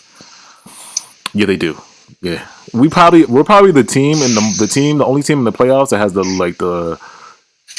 worst bench. We do have probably the worst bench right now. We have the worst bench. Of any teams that are left in the playoffs, we do have the worst bench. Yeah, we do. There's no denying that. There's no denying that. We are extremely top heavy. Yes. Do y'all? Question then? Do we? I don't think so. But do you all see Kyrie coming back to the series? No. Nah. Shout out to Kyrie though. No. I gotta ask it. In Game 7, I do. Some people are asking. Game 7. That type of ankle sprain, I'm saying he's done for the series. That type of ankle sprain, I don't even think he's coming out for Game 7. I know. And James Harden has been out of that shit. Shout out Kyrie though. I know Kyrie's in his bed watch the game right now. Probably tried to stand up and was like, "Oh my god." Kyrie a whole while. They didn't say how severe it was though. They still haven't said it. Well, but that's the Nets, dude. The Nets. Now with that sprain that he had, I can tell you right now, it's probably they'll tell 2 weeks. I say 2 weeks at the most. It looked bad, but this one doctor said sometimes it'll look bad and it won't be like it depends. It's already like a lower one. You know, it's not. But I don't know. Maybe Game 7, but most likely he don't come back to series. To be honest, a week. You got to give him at least 2 weeks for that. If it's bad, I feel like everyone's had that type of like ankle. Everyone's done that to their ankle before, though. But not the way. I feel like I've done that. Yeah. But the ankle is bent, though. I swear I've done that shit before, bro. I swear it felt like the fucking worst shit ever. But it was like good in like fucking 20 seconds. But I'm just thankful that it's not like a knee or a shoulder or something that like he really. I'm glad it wasn't a high ankle sprain, bro. That would have took him out. Yeah, exactly. The rest of the playoffs, to be honest. Yeah, it's gonna be a week. I seen something that said like a week or a week and a half. Hey, shout out to Samira. Let me see. Samarino. I don't even know how to say that last name, but he said, "Let's talk about the fans." Finally, the fans were in effect tonight. You got to hear. Yeah, the fans are good. A lot of people were saying TNT was fading out our crowd, but they were pretty fucking loud tonight. Yeah, they were. Early in the first half. The first half they weren't really loud, but the second half it was you couldn't hear anything. I couldn't hear anything in that second half, and I was watching on TV. It was literally that loud. I'm very glad they showed Mr. Whammy, though. At least they showed Mr. Whammy. Mr. Whammy. Shout out to Mr. Whammy. And then Giannis missed. And then he missed the free throw. Yeah, I think the broadcast pointed out, like, Steve Nash tried to call a timeout, but Barkley was so loud, like, the rest couldn't hear him. Well, Harden was in the air. All right, so before we move on, let me read some comments and I'll get on to, like, what we need to do in Game 6. Shout out Tron. He said it's a low sprain. Okay, which is good. All right, shout out Tron. T. Ahmed said, shame on them. We will win 6. This game will affect the Bucks mentality. Yeah. I think it will. This definitely will affect the Bucks mentality. Like I said, I just read y'all the box score. They had like almost 7 people in double figures, bro. And it's crazy, and they still lost. That defense champ was going off second half. Shout out AK. David has said so loud that Harden got called for an up and down. Yeah, he called a timeout before he came down, but I guess the refs didn't hear it. The refs didn't hear a lot. I heard that Steve Nash tried to call another timeout, and they didn't hear it. So, shout out Mr. Whammy. Only Canarsi's finest. Shout out to Flossie. Only the real Nets fans and New Yorkers know about Mr. Whammy. Shout out Mr. Whammy. That's right. Facts. Mr. Whammy's an OG, 1998. He's been here since 1998. Facts. Give that man a crown. Give him something. Give him a Nets chain or something. Give him something. I hope that man gets to see them win a chip before he dies. Yeah, that is. give that man that would be somebody that deserves it. He deserved to see that. He deserved to see that. Like I said, he's been here since 1998. It's crazy. Congrats to Kyrie. His baby was born. Yeah, shout out to Kyrie. He had a son. So big shout out to Kyrie. Maybe he planned that twisted ankle so he could. Chill. He saw Giannis coming. He's like, "Oh, perfect! I get to spend time with my family." Chill, bro. The Kyrie fans is about to come for you. Did you see how the Kyrie fans came for? It's a joke. You see how the Kyrie fans came for Big Baby Davis? Big Baby Davis put his DMs on Instagram, and they were going crazy, yo. I wish they're still. I gotta look at the. They were saying like, "You motherfucker!" Like they was going crazy. I can't say these words here because I'll get banned or YouTube. But they was going crazy on Big Baby, like the Kyrie fans. Death threats, to say the least. Yeah, death threats. Well, it didn't help either that he posted that one video where he fucking then just started talking shit on everybody and laughing at him, called everybody soft. That's why you don't step on Lucky Karma. It's a motherfucker. Yo, they was going crazy in his comments. I can't even find his Instagram right now. Nobody worried about him, bro. Fat ass, bro. Yeah, they was calling him. He seems cool. That's the sad part. He is cool, but he just doing an asshole thing right now. Talking about somebody, but before somebody get hurt in real life, bro, I laugh, bro. Ain't nobody gonna get hurt in real life. This man's most popular thing is him doing the Dougie on camera, bro. I swear to God, look up the video. It's literally him doing the Dougie. Yep. He rode the coattails for that ring too. For that one Celtics ring, he rode the coattails of KG and Rondo and all of them. He wasn't doing nothing. He wasn't doing that. He was just getting rebounds. That's about it. He's literally a more useful Kendrick Perkins. He's just a more useful Kendrick Perkins. He's a more used Kendrick. Yeah, facts. Somebody said we don't win without Jeff Green. That's a big fact. I'm gonna pin that. Shout out to All Eyes on Me. We definitely don't win this game without Jeff. Our only hope through the first 3 quarters. The first 3 quarters were all. I'm not gonna lie, Jeff Green was that guy. I mean, yeah, Katie was heating up in that 3rd quarter, but man, Jeff Green was there the whole time. Yeah. The whole time. Katie needed Once somebody. he came out there, he was our only. We were down by 17. He was the only one that kept us from going down 20. Every time we'd have no hope. He hit a 3, we'd go back down by 12 again. Oh, he gets another 3. Oh, we're in double. We've cracked double digits. We're not losing by 20 anymore. Not losing by 17. Somebody said KG made Big Baby cry. That's hilarious. There was a great stretch. I don't know if it was like early 4th or 3rd when it was like Shamet was in, Green was in, Brown was in, KD, and I believe Harden, and everything just started clicking. And it was like everybody was passing the ball around. Shamet got a fucking layup. Like they were hitting shots. I think that's when KD was just hitting all kinds of threes. It was beautiful to watch. So what do you guys think, like, what should we do? What is the Game 6 plan? Like, what do we need to do different? What adjustments? How can we play better? What do you guys think Game 6 should be, the plan should be in Game 6? Honestly, just go out there, play. If you win, you win. But I would focus all my energy into Game 7. That's kind of what I was saying. Yeah. That starts with, do you play Harden or do you rest? Yeah, that's a big thing. Like, that is a huge factor. Is if Harden's playing, then you don't you got to keep the same game plan you kept tonight.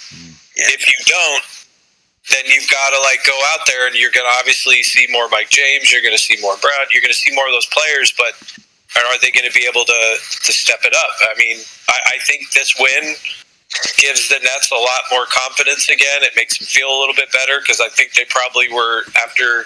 Because every time you do watch a player go down, especially one of your best players, it does fuck with the team and it does fuck with your head a little bit. Like you could tell that they were a little unhappy in the last game, and then to see Harden out there tonight, and then the way this game. I think the rest of the team is feeling how important it is. So I do believe it's going to elevate.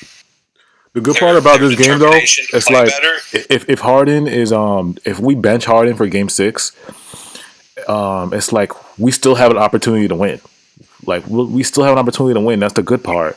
Yeah. And if we lose, we have Harden as the backup plan. Like Game 7, he can come back and maybe he'll be a little bit stronger. Maybe he'll be able to drive in Game 7. Maybe he'll be able to, be more effective. Yeah. Go ahead, bro. That's the thing. Do you rest and then prepare? I mean, because that's what we did talk about the last stream, where it was like I did say, and I know you guys said it too and agreed. It was like we knew that Game 5 was a must win, and if Game 5, at least going to the Bucks in Milwaukee is going to be a very tough game. And as constructed, we did talk about before we knew Harden was coming back. I think we all kind of agreed to some degree that Game 6 was probably going to be a loss. And that was that's why Game 5 was the most important. I honestly feel like you've got Game 7 is almost more important. I mean, I know every game's important, but no Harden in Milwaukee is going to be a tough game. If Harden played 45, like, why can't he play?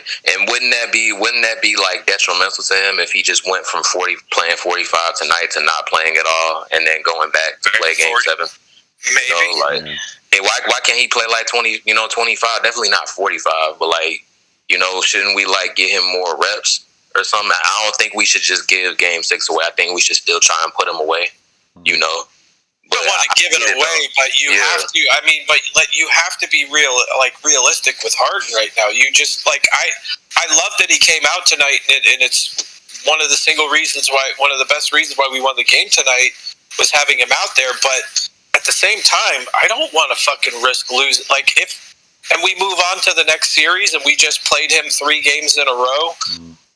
And he somehow maybe gets hurt again. Like, no, that would kill me, bro. Like, that's what I'm saying. Nash needed Nash and to really win and move on. But fuck, Nash made a mistake tonight playing him 45 minutes. He should not have played him 45 minutes tonight. Like I said, he shouldn't. God bless. Like I said, all the prayers for Harden tonight, because like 45 minutes and coming off this injury is like you're asking for something to happen. You're literally asking for something to happen. But it's like, yep, you are.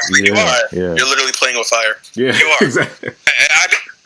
We would all say, I want Harden, but you have to admit you are playing with fire by wanting that, and you are risking arguably one of the top players in the league.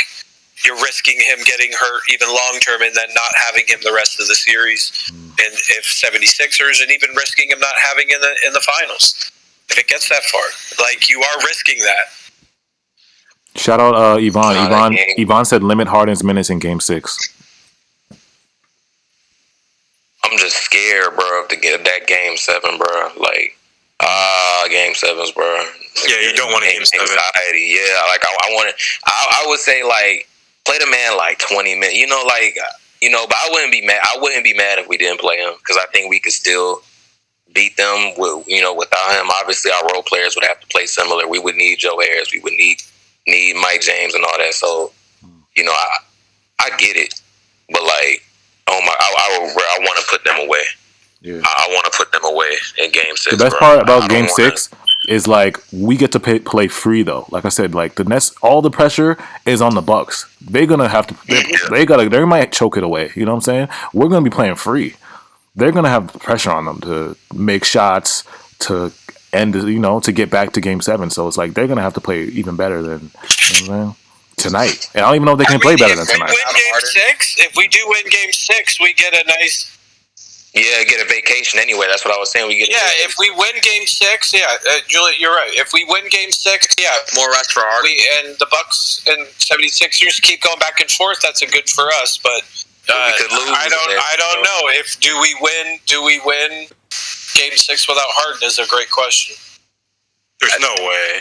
At this point, with the game I just saw, anything. Yeah, I mean, but no, at their home, I think if this game, I feel like we could have won, without, but like at the Bucks, I don't know, bro. I don't know if we can. Bro, I believe we can do it, bro. Because you look at what the Bucks. Yeah. No, I'm saying look at what the Bucks did tonight. Like, how can they play any better than what they did tonight, bro? They shot better than us from 3. They shot 40% from 3. They had, like I said, Giannis 34 points, Chris Middleton 25 points, Drew Holiday 19, Brook Lopez 15, Pat Connaughton 10. Like, how do you go up from there? What do you do? You know what I'm saying? Our role players were literally butt juice besides Jeff Green and Blake Griffin, and you weren't even getting a scoring Harden. You just say butt juice. Yeah, I mean that's true. They did shoot 50% from field goal, 40% from 3. Yeah, like they shot damn near 80% from free throw. How do you go up from there? They did lose the game. There is 100% facts in that, but again, they are going home. But it's just hard because, like, what if I don't know if Jeff Green and all them going be on, and I feel like Harden could help with putting them on, like getting them in their spots and stuff, especially Joe Harris. Now, obviously, like Joe Harris, Chubb, what you laughing at? I'm not laughing. I think they're going to leave it to Harden again to make that decision, though.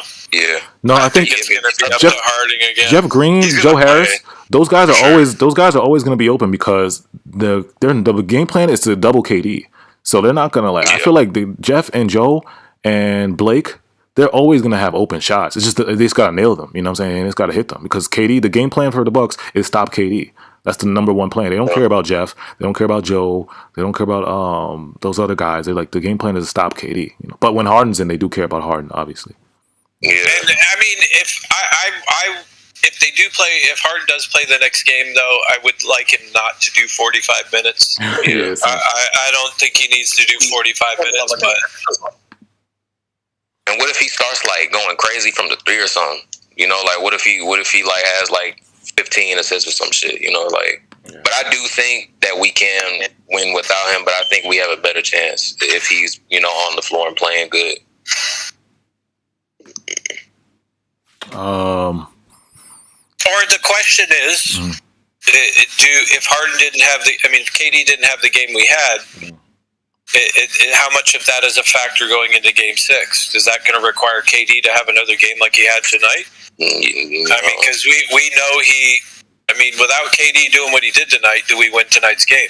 Yeah. I don't want KD playing 48 minutes on Game 6 either, though. He shouldn't play. But he's going to, though. 48 minutes? There's no way Kevin Durant is not going to play damn near the same. I mean, there's no way he's going to play less minutes. If he does, it's only going to be by a couple. I mean, yeah. The Nets are fighting to stay alive. I mean, yes, they just won. We're up in the series, but the whole game, though. KD is going to be out there. KD's going to be easily out there 40+ minutes, guarantee it. There's no way. Oh yeah. I'm not saying not 40, but I'm saying 48, bro. I'm not saying he shouldn't be playing 48. I don't think he'll do 48, but he's going to do goddamn near close to it. Especially if we're winning. Yeah. There's no way he's not going to play a ton of minutes. If KD plays under 40 minutes, it's clear we were going to tank that. We're tanking Game 6. If he plays under. I agree. So what if we're up though? What if the role players go crazy? I think if we're up, they're not going to want to come out. You're kidding me? There's no way. What if Joe Harris has 20? I don't care if we're winning or if we're winning, KD's probably not going to want to come out. And if it's close, he's not coming out. I don't want to say KD has to have another game like he had tonight, but he's got it. I mean, he does, because you don't know what you're going to get from the role players. So KD is going to have another big game. I just don't know if it's going to be this big, but he's going to have to. Yeah. We got to manifest the energy. He's dropping 60 in months. Keep going.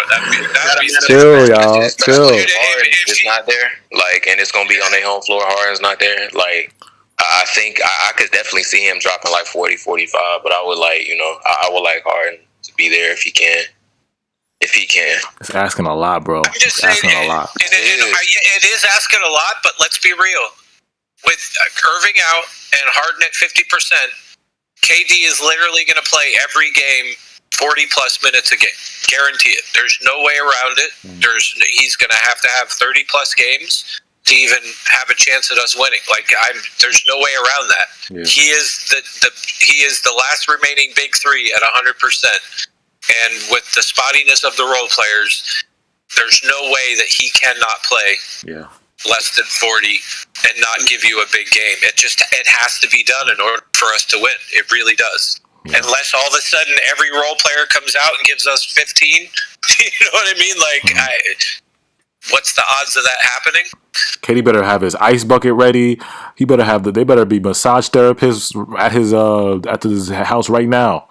Be ready, all those people. But you can tell how. I mean, dude. But you can tell, with all the shit people have been talking to him, all this, and you know how he is on social media. Yeah. So you know he's seeing it. You see how the Bucks have been playing him, and how the refs have been playing him. This dude's got a fire under his ass. He wants to go out there and battle. I know he says he doesn't care about playoff championships like that, and it's just about the game. But you can tell this dude is taking some of this shit personal. He's battling. Dude. Yeah, he loves this shit. Yeah, you don't go out and play like he did tonight if you don't really care about a chip or anything. He may not care about the accolades, but he wants to compete with the best and at his best. You can tell. Yeah. He wouldn't have dropped those numbers tonight if he didn't. Exactly. Shout out everybody that came in tonight. Shout out everybody that like the stream. Somebody said we need another prayer group. Yeah, I'll do another prayer circle. Another prayer circle. My prayer circle works tonight. We'll do another prayer circle. When was that? When was it? It was earlier this. It was as soon as Harden got as soon as they upgraded Harden to questionable, I put out on Instagram. I was like, "Yo, join my prayer circle." I started burning, so I did posting all this. I posted on Instagram. Join my prayer circle. Everybody drop comments, and start praying. And then there was a whole bunch. I got shout out to everybody that did it. It was a whole bunch of people saying we're gonna pray right now and stuff like that. So prayer circle worked, man. So. Chat saying it too. We need to pray for Joe Harris to get his 3-point shooting back. Yes, please. Prayers I Joe. know y'all want to hate Joe Harris right now, but really, pray for the man that he gets his shot back, because if he does start hitting, if he at least gives us 10, 15 points, enough of killing the man. You want the man to do good. You got. There's no reason. I get it. Yes, that Joe Harris is playing like ass, but to want a guy to continue, it's almost like people want him to play shittier and keep playing shittier. It's you want that man to do good. So say a prayer for Joe. Would you? Yeah. Just a little? Yeah. Low-key, it was probably Joe that went out with Lana Rhodes. Ever since Joe came out, he's been playing like ass. Yeah, he's been playing hilarious. Like ass. It was probably Joe Harris. Facts. That shout out, like I said, the prayer circle is lit. Almost 400 likes on this prayer circle. But that's good. Put it. Let's swagger into this. It's the last segment right here. It's to say anything. Put @Saint in the chat. Ask any question y'all want to ask, and we'll answer it right now. Like I said, put @Saint. Ask your question, and we'll answer all y'all questions. If you have any questions about the Nets or anything in general, let us know. The game 3016 Drew went out kind of pre. He said, "Do you think we will win on Thursday if KD plays like tonight?" Fuck yeah. Oh yeah. Dude, if KD comes out and has another 40+ game, there's no, and the rest of the team kind of because my thing is always when you get more than. When you have, at least on our team, I've noticed that when you have at least 5 individuals on our team hitting double figures, whether that's 10 points, 11, 15, we're damn near unbeatable. And if he can play like that tonight, again tomorrow, and you get the role players to finally be consistent and have more than one person hitting, there's no reason we shouldn't win no matter how the Bucks are playing. Yeah. It's just we can't. It's the games are too close, and there's too many chances that we leave open when you only have KD and then two other players in double figures.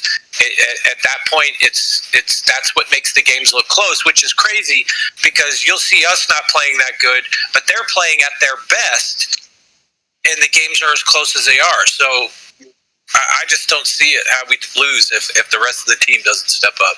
Yeah, like I said, if Joe Harris just made a couple shots, this would have been a light 10-point win. Like I said, if Joe Harris was hitting his shots tonight, we could have blew the game open a little bit, honestly, in that fourth.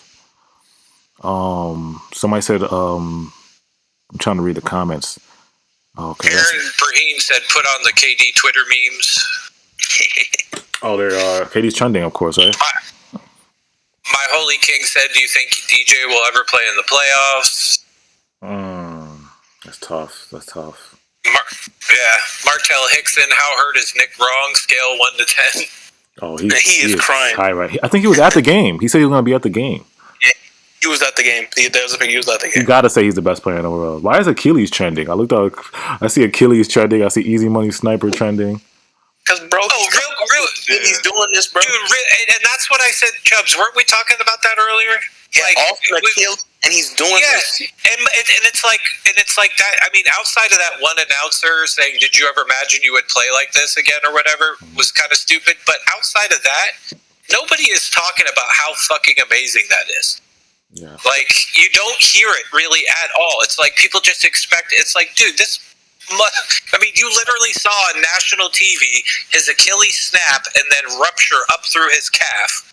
And people are like, "Oh, he's never going to be the same. He's never going to be the same." And then you have this dude doing what he did tonight, and it's like people are just like, he literally made history tonight. He made history tonight. Yeah, like, bro, like we've seen Kobe Bryant, like we literally disintegrate because of this Achilles.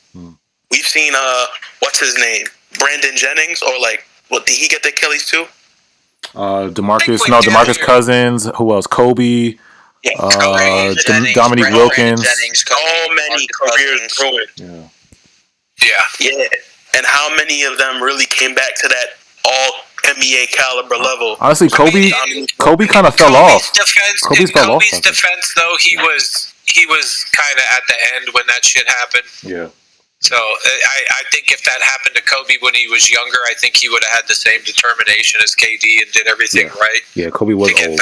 He was old when it happened. KD was younger. Yeah, he was a lot older. 34, 35. Yeah, he was getting towards the end. He was like 35 when that happened, bro.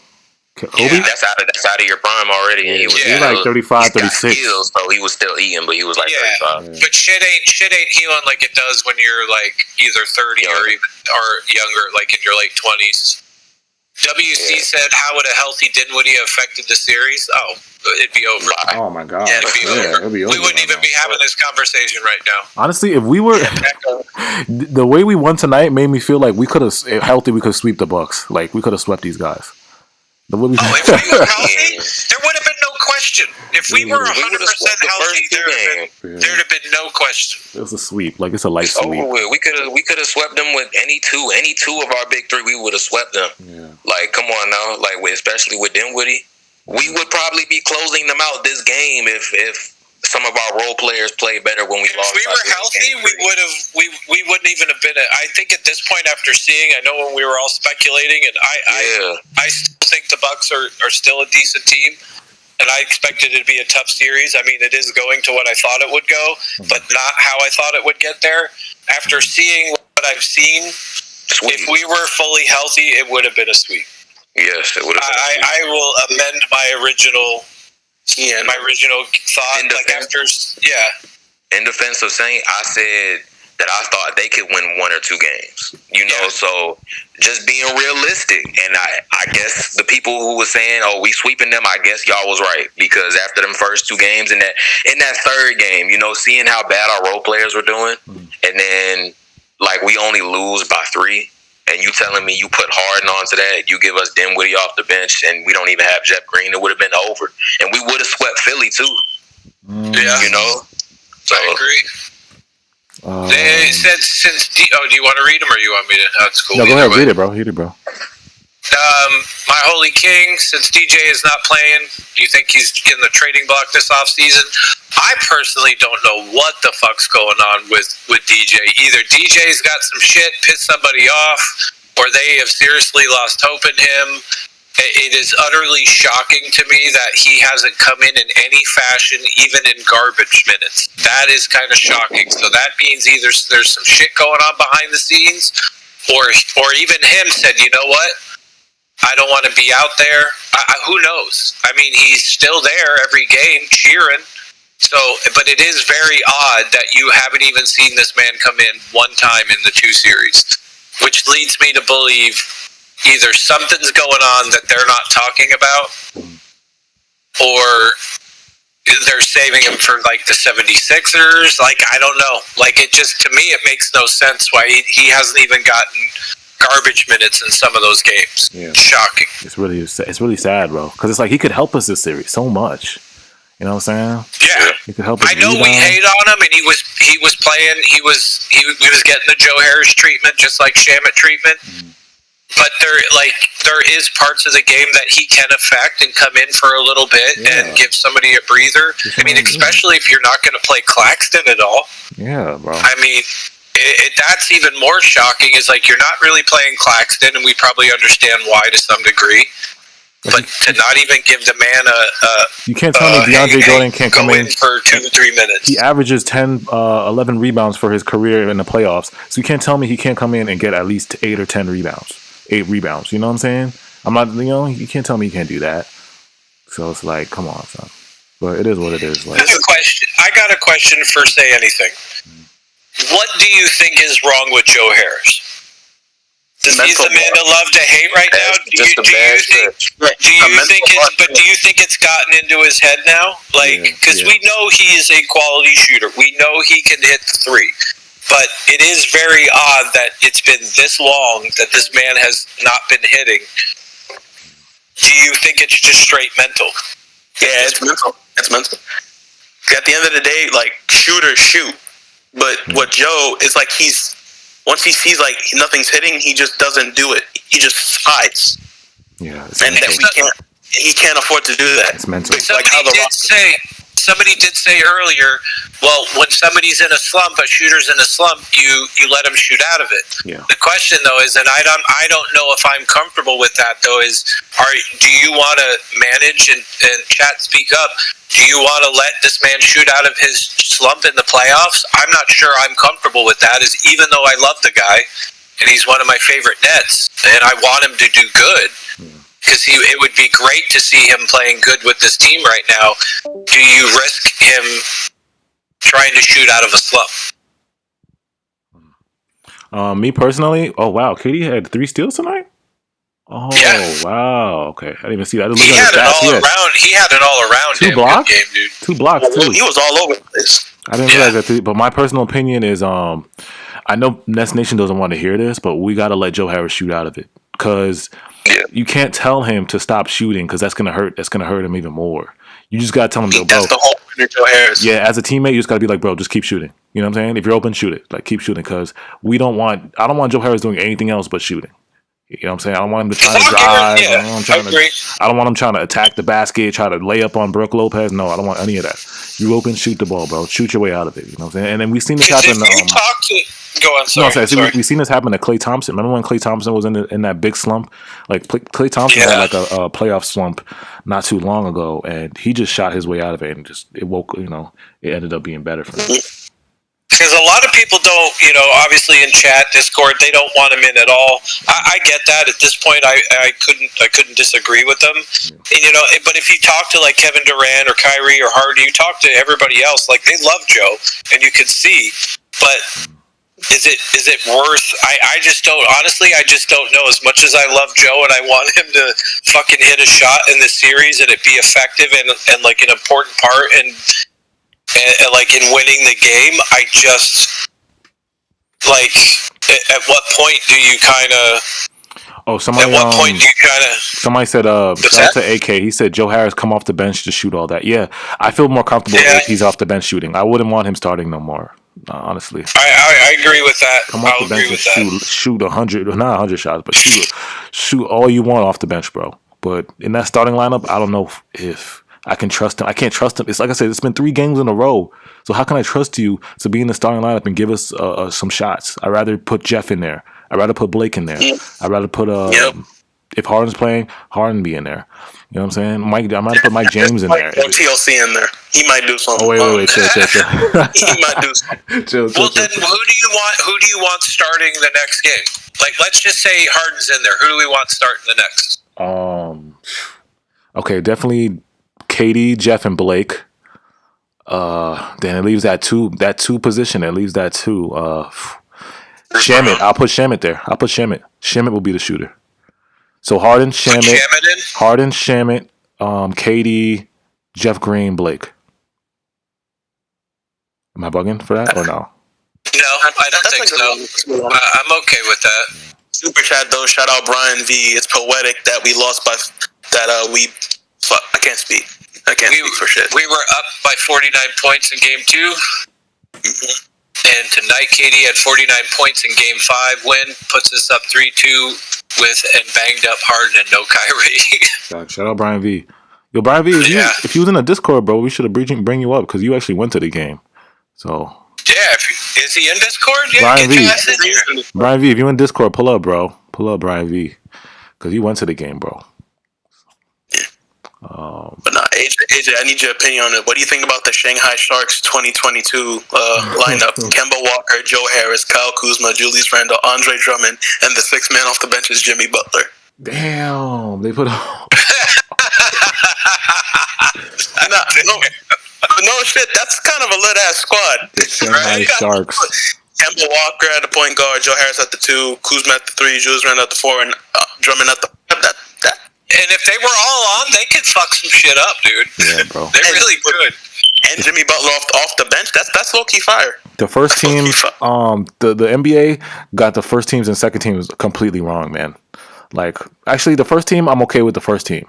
But the second team and third team, trash. Like, come on, son. No Tatum, no KD, no Donovan Mitchell, D-Book. I mean, somebody, like, come on, son. Bonus, bro.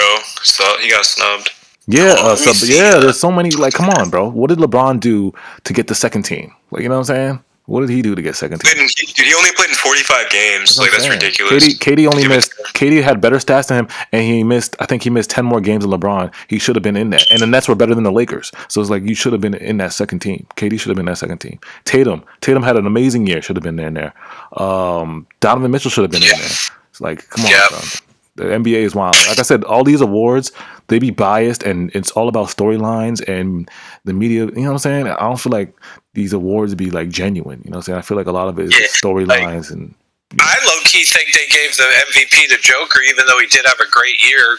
Also, part because they're trying to increase their foreign fan base. I think they do shit like that. Yeah. I mean, I think some of these things are business reasons, and they try to attract more, and they do. Some of them are, like you said, are biased. Yeah, it's like clearly media. It's just about storylines. Who's the best story? Who's the new guy? Who's the new guy? We don't want to give it to the same person, even though they deserve it. You gotta give it to somebody new. It's kind of like, it's a whole bunch of stuff, man. I got a new question. SKTS. Who would y'all want the starting lineup for the Sixers or Hawks if we see them?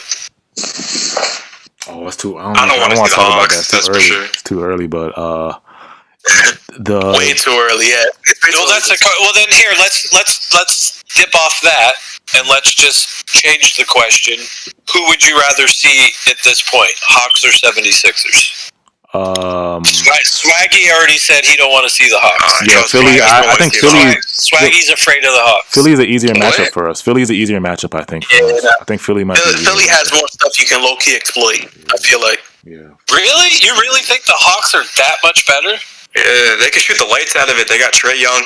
Who's going to stop Capella on this Nets team? Bro, that's 20 boards a game. Who's gonna stop like the big three though? The thing with the Hawks is they can score with us. That's the problem. I don't even know the status of Kyrie though. The Hawks can score with us. Hawks are gonna be annoying. Like that small ball, they won't go away. They're not gonna go away. That small ball won't work with the Hawks, bro. The Hawks have all snipers. They go small. They might be one of the best small ball teams in the NBA. But wouldn't that benefit us though if they're playing small ball and so are we? And we're just assuming that Harden's in there, Kyrie's in there. If they're playing small ball, that's what we love to play. Wouldn't with the big three? With the big three, it don't matter. But our role players have to be locked in too. You got to figure. You got to count that in. Our role players are not hitting right now. So now all of a sudden we are more scared of the Hawks than we were. No, I'm not scared of nobody. I'm not scared of if the big three is playing. It don't matter. It don't matter who's out there. But if I don't expect the big three to be out there because I think Kyrie's going to be out for at least 2 weeks. Harden's still going to be recovering, so it's like I don't expect the big three to be 100% ready game one of the Eastern Conference Finals. I wanted to. So you think we're not going to have Kyrie for a while into the next round if we go? How many days? It depends how many on games? when the MRI comes back. How many days? We still have not yet news on that. Oh yeah, you're right. The MRI. You're right. The MRI. Well, I thought they did X-rays were negative, but they didn't take the MRI. That's right.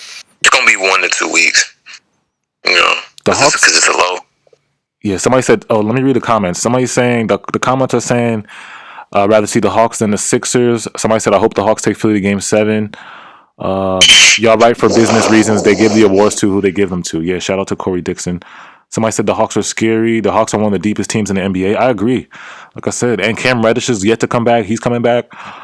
Like they can shoot and they can shoot like with the best of us. Like I said, the Hawks can probably score with us. I'm not gonna lie, y'all. They can get only real loss he had is DeAndre Hunter, and he's off for the season. Yeah, he's the KD stopper, the only chance they have. Like the Hawks are like a really like weird. Them in Miami have like deep teams, bro. Where like everybody can give you like 20, 25, 30 on any given night. So I get why.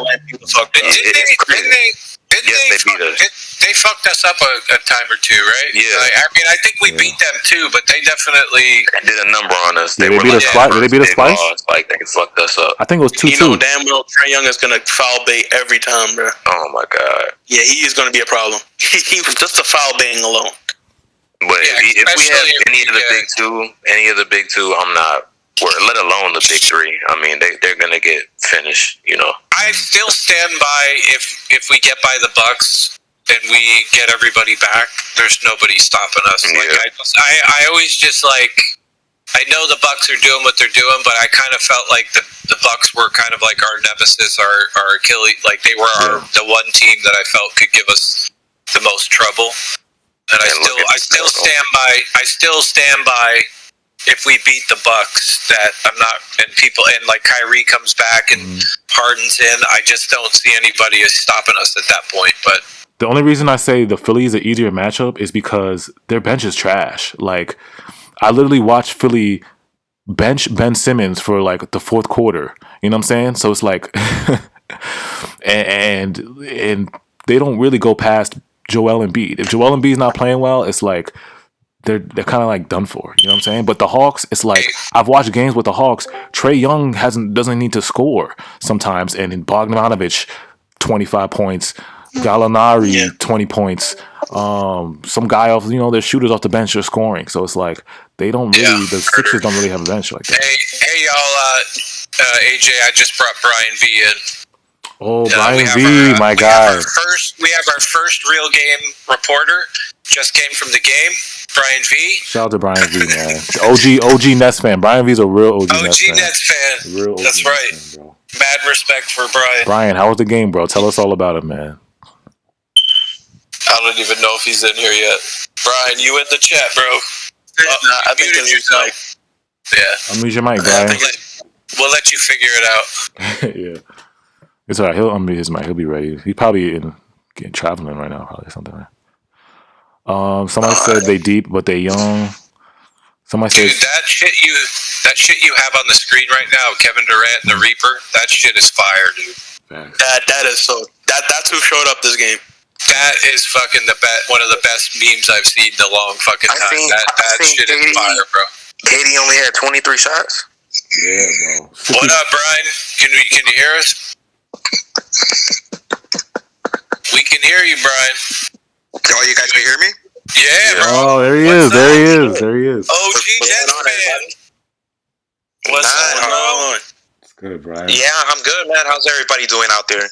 Good, brother. Give us a breakdown, man. You were at the game. Talk to us. So, I decided to go to the game because one of my boys, who's also like an OG Nets fan of me, of the Nets, he was like texting me. He's like, "Yo, you have to go. This is like once in a lifetime. You never know if we're ever gonna have a team like this. Like, go." And I was like, "You know what? Fuck it. Like, we're down Harden. We're down Kyrie. Whatever." So I bought the ticket. I think on game 3. When we lost to the Bucks by 3, and that's just damn. I wish we fucking won that game, because if we had won that game, we would have been up 3-0. But it is what it is.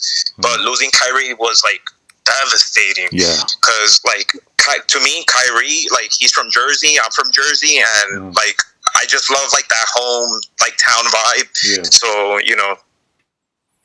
yeah, I hear that. So like, did you see any like hard like the timeouts? Was Harden like active? Was he like, how was his like what was his like his demeanor during the game? Do you think, was he like sitting on the bench a lot? Was he like talking a lot, standing up?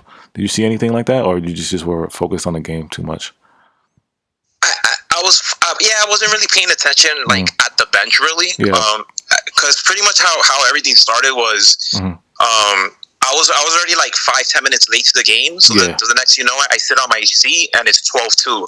And I'm like, damn, we're already down by 10. Typical, because we're always down. Like, we always put ourselves to like, we have to catch up to the game, and I hate that. Facts. But, we don't have like the best bench. I get it. But that's one main reason why that we're always down. Yeah, that's a fact. Hold on, let me. Yo, this picture of Steve Nash hugging KD is. Yo, Brian V. Awesome. Brian V, if you're watching this stream, go on the stream right now. Man, you just make my job, man. There's a picture of Steve Nash hugging. That was unreal. I love you. This shit is hilarious, bro. Like, he looked like he was about to cry. That look on his face, like, motherfucker, I love you. I think KD broke. I think KD is now top 5 most efficient triple-double games in history with MJ, Will, and Kyrie. Bro, this is one of the. I also feel like Durant right now is whispering to Kevin to Nash, going, "Who's your daddy now, bitch?" Like, who's your daddy? Yo, Kevin Durant definitely. Hey, I'm the coach now. I'm the coach. Kevin Durant definitely whispered in Steve Nash's ear, like, "Don't fuck this up, man. Make the right calls. Don't fuck it up." You better sit Joe Harris the next game. He's like, yo, go sit on my ice bath, man. Hey, by the way, though, AJ, we are coining Brian V the official Nets news game reporter. He is now the. Yeah, man. Bro, I wish Brian V. I'm jealous, man. I wish I would have went to this game, bro. I wish I would have went to this game. But if there's, were you supposed to go, mofo? Didn't I? I know. I think I'm about to buy my Game 7 tickets, bro. If there's weren't you supposed? You better be going to a game the next series. Should I do Game 7 or should I do the Eastern Conference Finals, man? Should I do the Eastern Conference? Do I have to pay for the other half of the other ticket? Nah. I mean, I'm not afraid to do that, but. But how about this? If Joe Harris has more than 10 points in the next game, I'll slap another. I gotta go to Game 7. 100 piece on this thing. I gotta go to Game 7. You guys, so like, you have to be vaccinated though. So like, that's the thing, because you have to be vaccinated. Damn, you do? That's where you get the good cheap tickets. So if I'm not vaccinated, do I have to pay extra? The thing is, if you sit in the non-COVID, I mean, I'm not non-COVID. What is it? The test unvaccinated? one? The non-vaccinated. Like, it's very expensive. Like, I think on StubHub it was like $300-$400. I think it was section 226 or 206. Because I went to game 2 in the Boston series. Yeah. And we got the non-vaccinated because most of my friends don't have the vaccine. Yeah. And you have to like take the test across the street at the Models where it used to be the Models. You take the test and then they give you the results in 15 minutes, and then you show them like the barcode or whatever. So that's pretty much like the process of like how to go in that way. But like, you buy the tickets and then you go get the test. Yeah, you go get the test right before. All right, I gotta go. I gotta go to Game 7. Should I buy the Game 7 right now? Should I buy the Game 7? If it goes to game 7, you better buy that, bro. I don't know. What if we ended in 6 though? What if we ended in 6? How do I know? Or save your pennies for the next series. I mean, either way, like yeah, you still have time. It's just the only thing is, I think now that in round 3 and then in the finals, I think they're gonna just only be for vaccinated people. So I think that's what they're gonna end up doing. Yeah. And I'm telling you right now, like it's just timing and planning. Yeah. But if we go to the next series, the Eastern Conference Finals, I have already started looking into a game where I plan on flying in. Flying out there? Ooh, say about to fly out. Because I'm vaccinated, I'm going to have to talk to you because you're going to have to tell me where to go. So we can roll up to, I swear to God, if I can get out there and it's set in between, if one of the games is in the middle of my days off, I will fly out the day before. We'll go to the game, and then I'll leave the next day. If anything, I'll pick you up. Like, just let me know what's your arrangements, and I'm down to set up to go to a game. Whatever. We all out, bro. I will try to. I will do it, dude. And I'm not lying. Like, if we can get a group of us to go, I will help whoever needs to get, and we can roll. I'm down for that. But it's only because of my work schedule, the way I work. It's got to fall in between my days off in order for it to happen, which I think there's a good possibility. But we can talk about that. Back at it again. Oh fuck y'all, dude! I don't give. At this point, if I could go to a Nets game in the next round with some of y'all, would be life. It would be amazing because I'm dying. I haven't seen a net because I'm like Brian V. I was born in Jersey and. I know it's not New York, but I got mad love for Jersey, and it was great to be able to see the Nets. And I haven't seen a Nets game, and God knows how. I think the last one I saw is they came out to the Lakers. I saw them at Staples Center. Yeah. But to see one, because to me, New York is home just as much as Jersey is. So if I could get to come out, my God, that would fill my soul up, bro. To even be in that area, be in that presence. Yeah, for sure. If I could say something real quick, hopefully everyone in the chat, if you're listening, if you have any to spare, donate, because I would really love it if all of you guys, we will fly you out over here to Brooklyn and watch. If we go to the finals, we have to watch at least a game together. Well, even if we didn't go to the game and people could we could all meet up somewhere, and even if you didn't, if I did, I think it'd be cool too if other people are in the area, even if you got together and just watched a game somewhere. Oh yeah, they'd be having the watch parties. They'd be having watch parties. It's a great feeling to be here, in the city. Yeah. Because I understand New York is a Knicks town. I get that. But at the end of the day, it's good for the city. It calms situations down, and that's a good thing. No, it's a Nets town now, though, bro. It's a Nets town now, bro. It's a Nets town now. and I haven't been to Brooklyn since Brooklyn has changed a lot since the last time I was there. Back in the 90s, I'm sure it's a lot different. I'm seeing so much more Nets jerseys now. It's not even funny. Good. Yeah, man. Really appreciate you, Brian. Brian V, man. We gotta have Brian V up here. I'm about to make you a mod, Brian V, because Brian V's been with me for a minute, so I gotta make you a mod. Told you he's now the official Nets game fucking reporter. I gotta find your name in the chat, bro. You better start working on your shit. So let me actually talk about the game. It was 12-2. We were down, and we played shit. Nobody wasn't doing anything. It just felt so blah to me. It was what is this? Why are they starting off like this? We have to attack, and it just didn't look good. And then the second quarter we were kind of trying to catch up, but then boom, they'll knock down a 3, and then it was come on, you guys, you got to defend the perimeter. We need more hustle. But I just didn't really see it in the first half. The whole arena was quiet. It was embarrassing, to be honest with you, because you expect do well at home. We're playing at home. We gotta turn it up. Second half happens. It was wow, man. The whole shift of everyone's mood just completely flipped, and everybody was just going crazy. It was just to witness what Kevin Durant did today, my God, it was like if somebody in like the Michael Jordan era like saw Michael Jordan play, it's like holy fuck. That must have been crazy live. If you're here now, and that's how I felt like. Yeah, that shit was legendary. That was legendary. That's a historic game, bro. Like you went to a historic game tonight, Brian V. Like this game was gonna be remembered in like not even Nets history, but just NBA history. This is one of those games like that's forever gonna be remembered. And it's crazy that we're going to talk about this game in the future. Yeah, you're going to tell your kids about your kids about this game, bro. Yeah. Especially if we win the series, like this game arguably is going to go down in one of the greatest playoff games, plus arguably one of Kevin Durant's. Because this to me is one of those games where it's like people can shut the fuck up and say, okay, he didn't have Kyrie, he had a 50% Harden at best. And he put everything on his shoulders and he went out. So it's like, fuck off with the LeBron stuff. Use the language, but, screw off with your LeBron and all this other great shit. Like, you said he couldn't do it. Shannon Sharp all freaking morning. Yeah. Oh, he's never had to do it. I don't think he can do it. He can't do shit. Blah, blah, blah, blah, blah. Nick Wright. Like, what did he do? He just went out and did something LeBron's never done. Yeah. Yeah, and now he's complaining about Brook Lopez being a waste of height.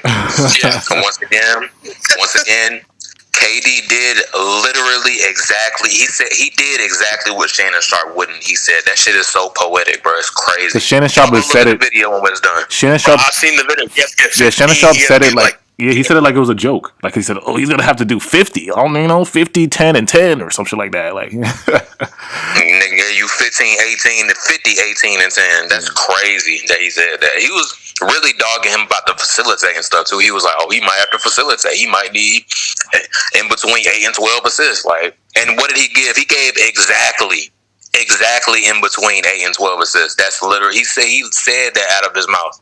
And I'm saying that like. Shit crazy. After watching go ahead. Go ahead.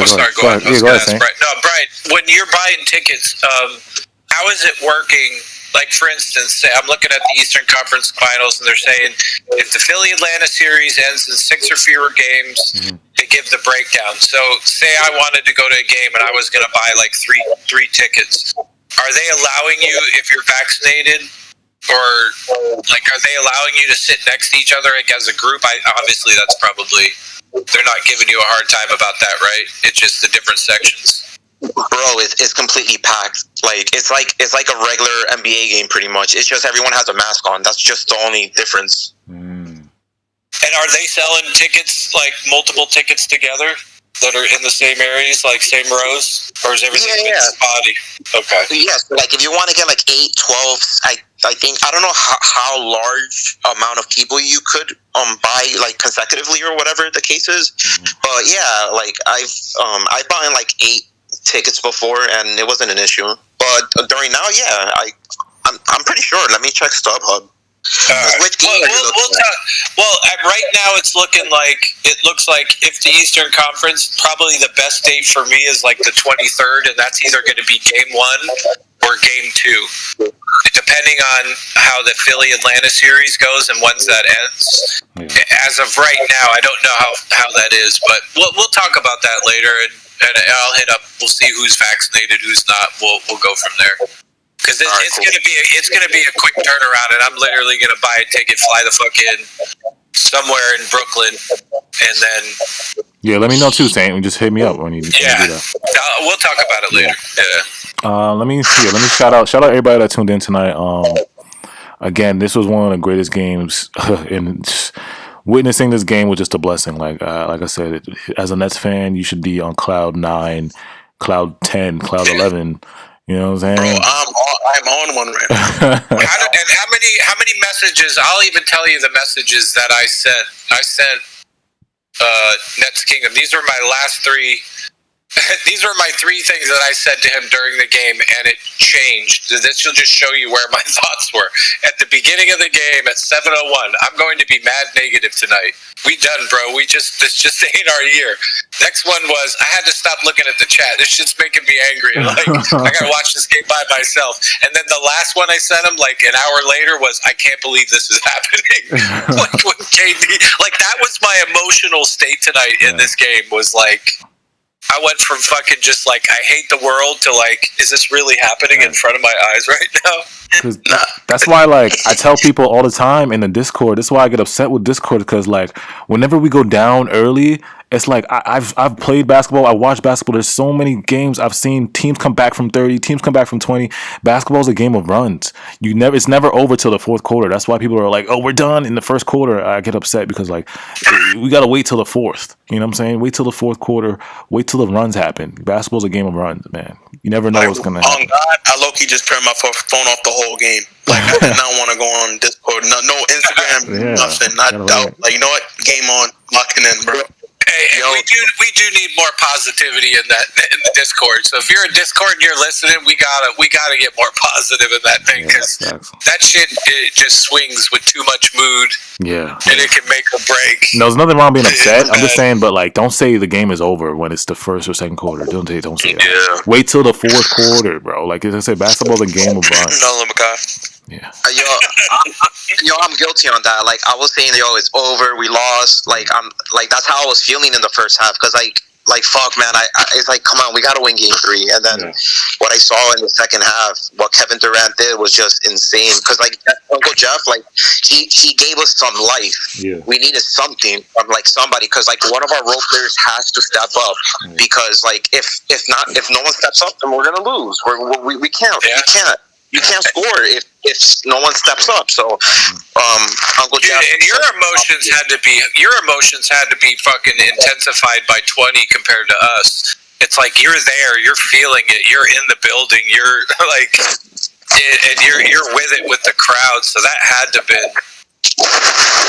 Man, KD. Yeah, like KD, man.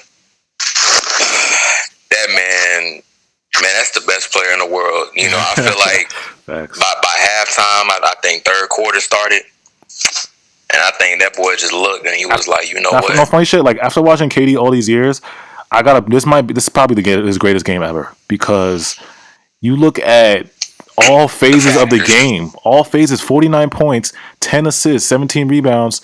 60%. Rebounds, I think. Yes, 60% from the field. Then you add in the defense, 2 blocks and 3 steals. That's crazy. So defense, he was wilding too. So it's like all phases of the game was perfect. It's a perfect game. It's perfect. It's perfect. Yeah, I think he shot more than 60. I'm gonna have to rewatch the highlights in the morning. That right there, that play right there, when he walks away and he's like fucking howling at the moon. He's like, ooh, like you know, a motherfucker's feeling it when he's like. When he knows how hot he was pissed when he missed that free throw to go to 50. Yeah. He wanted 50. You can tell. He's like, you heard him yell it out on TV. Fuck! Like, he was pissed. Hey, Rage, drop the Discord link again. So people were asking about it. Yeah, bro. Like, this is a perfect game, bro. Okay. You can't ask for nothing. Like, I don't think that you can play any better than 3 steals, 2 blocks. Come on, son. Oh my gosh! 3 steals, 2 blocks. I don't care who is in. I don't care who is in there. I don't care who is in there. This was literally single-handedly. Yes, we know Jeff Green chipped in great, unbelievable game from him. But this was all KD, dude. This man deserves. I mean, without KD playing the way he did in this game, there's no way. Not just scoring though. He gave you. Not just scoring. It's like even the defense. Even the defense. Yeah. Rebounds, assists. Like, you couldn't. Arguably, to me, the best game of the season for KD. He did everything you asked him to do. He put the fucking team on his back. And probably the most crucial, like, I know there was arguments. KGT said Game 3 was the most crucial. But to me, this was arguably the most crucial game in the whole series. Especially with the injuries we've had, this one to me was the most important must-win game so far in the series, and the man delivered beyond my expectations. Yeah. Like, let me pin that. I didn't see. Go ahead. No, I'm gonna pin that Discord. I pinned the Discord also. If you guys want to join the Discord, I pinned it. Go ahead, Drew. Yeah, bro. I didn't expect 18 rebounds. I was thinking more of like a 14, like 40, maybe like 41 points, like 11 rebounds and like 8-9 assists. That's the stat line I was thinking. And it's funny, that's crazy. But remember the guy that said he needed to score 80, and it's kind of funny that he put up a 50. It's like, well, he damn near, he was right there. He gave you more than half of that. So the guy on First Take, he was like, KD's got to have to score 81. Well, motherfucker just gave you more than half of that, so shut the fuck up. Honestly, those assists was. Who was that weirdo? Who was that fucking guy? I don't know. It was some guy. He filled in for Stephen A, I think. Oh, he did? Yeah. No wonder he's a fill-in. Yeah, you got to put this up with KD's one of his greatest games ever. I mean, I'm not gonna go. There was a 50-point game he had against Toronto, which was amazing too. But like I said, he's never affected the game at all phases like that. Like that 50-point, his scoring games. The playoffs? No, well, I don't think it was in the playoffs though. Well, he's had a couple good playoff games. This is his best performance due to the situation we were in. 2-2 at home. We lose this game, we arguably lose the series. If anything, like especially with Kyrie going down, you have Harden. Probably, there's no way Harden's going to be 100% for next game, and you're risking that, and you lose this game. That we're done. We're done, in my opinion. We're done. We would have been done. KD's second. But given the circumstances, that fourth quarter, he had to pull up that LeBron shot type thing. He pulled it up. We pretty much from half court. He took a step in, shot it off bounds with his feet kicked behind his ass, and made it. Yeah. I was thinking about KD's second year in the Golden State. He did average. I think he did average a triple double in that finals. I gotta go back and look, but that's probably just close. It was close to it. It was close to it. The 2018 year. 33, 8, and I think 33, 9, and 8, 6 or 7. Something like that. Yeah, he was close. He was close to that triple double. But 55% from the field, 50% from the motherfucking three. Yeah, that shit is worth more than a triple double. You doing 50% from the three? Yeah. 55 from the field.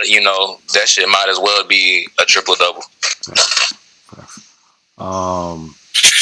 Yeah, let's get the last words in, y'all. Brian V, you still in here? Yeah, he's here. Oh, he's in here? All right. Yeah, we'll get your last words. Swaggy's still here, too. Get everybody's last words in, man. Swaggy, what's your last words, bro? Spit out them last words. Baby, let's go. That's it, Yes, sir. Yes, sir. All right, bro. Brian V. I just want to appreciate you guys having me on your chat. This is a dope ass YouTube channel you got, AJ, going on, and I love it. I appreciate all your hard work and everybody's input, because this always gets me going after a game. Win or lose, Nets in 6. Let's do this. Appreciate you, Brian. Appreciate you for coming up, bro. All right, bro. Thanks, Brian. Oh my God. Hey, Brian, I'll be sending you real quick. Check out Discord, because I'll be sending you some messages soon, and we'll talk about getting everybody together. So I'll hit you up. Just look out for personal messages on Discord. Sounds good, guys. Have a good night, and we'll see you guys in Game 6. Later, bro. Bruh. Hold on.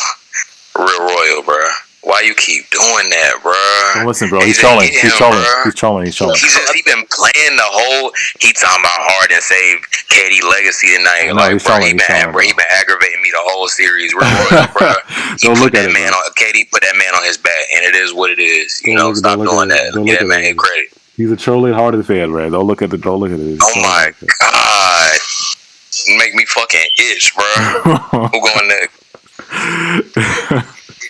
All right, shout out Katie, shout out my dog.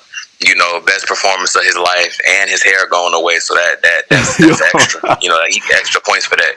He get extra points for that. Shout out Kyrie too. Get well, Kyrie. Shout out, get well, Kyrie. Yeah. Get shout out to my dog. He gonna come back. Mm-hmm. I do think I agree with Swaggy. I feel like it's Brooklyn in 6. I feel that. I'm feeling that right now. The Bucks are trash. It is what it is. Y'all are trash. Like, for real. Giannis is a fake MVP. Giannis is a fake fucking MVP. You're ass. You're not better than KD. So shout out to all of y'all for the likes and the support and shit. Come back next game. The closeout game. Right? Facts. It's gonna be the closeout game, right, y'all? We'll be back Thursday. Thursday. Yeah. We're gonna be back for the closeout game. And thank y'all. Shout out KD. Shout out Kyrie. Shout out Harden. Rage. Chubbs, somebody. I'll go. Oh. I got some shout outs, but also got some fuck yous, and that's mainly to the whole state of Wisconsin. Fuck the state of Wisconsin. Like, really. Oh, fuck the Bucks, fuck the Badgers, fuck the Brewers, fuck the Packers. I love Giannis. The only good thing to come out that state was only good thing to come out that state is fucking cheese, bro. Facts. Who goes to everybody loves cheese, but come on, bro. Who goes to Milwaukee? Who goes to Wisconsin? Who goes to Wisconsin? Who goes to Milwaukee or Wisconsin? Milwaukee. Who goes to Wisconsin? What is a Wisconsin? Let's go Wisconsin. Try again, weak ass state. I don't give a fuck who mad. And y'all finna get and y'all finna get clapped by a depleted team. Y'all finna get clapped by a depleted team. We was injured and shit. Y'all still struggling. Weak ass team, bitch ass team. Fuck Giannis. Fuck Chris Middleton. Fuck Drew Holiday. Fuck PJ Tucker. Fuck Lambeau Field. Fuck John Madden. Just John Madden. Fuck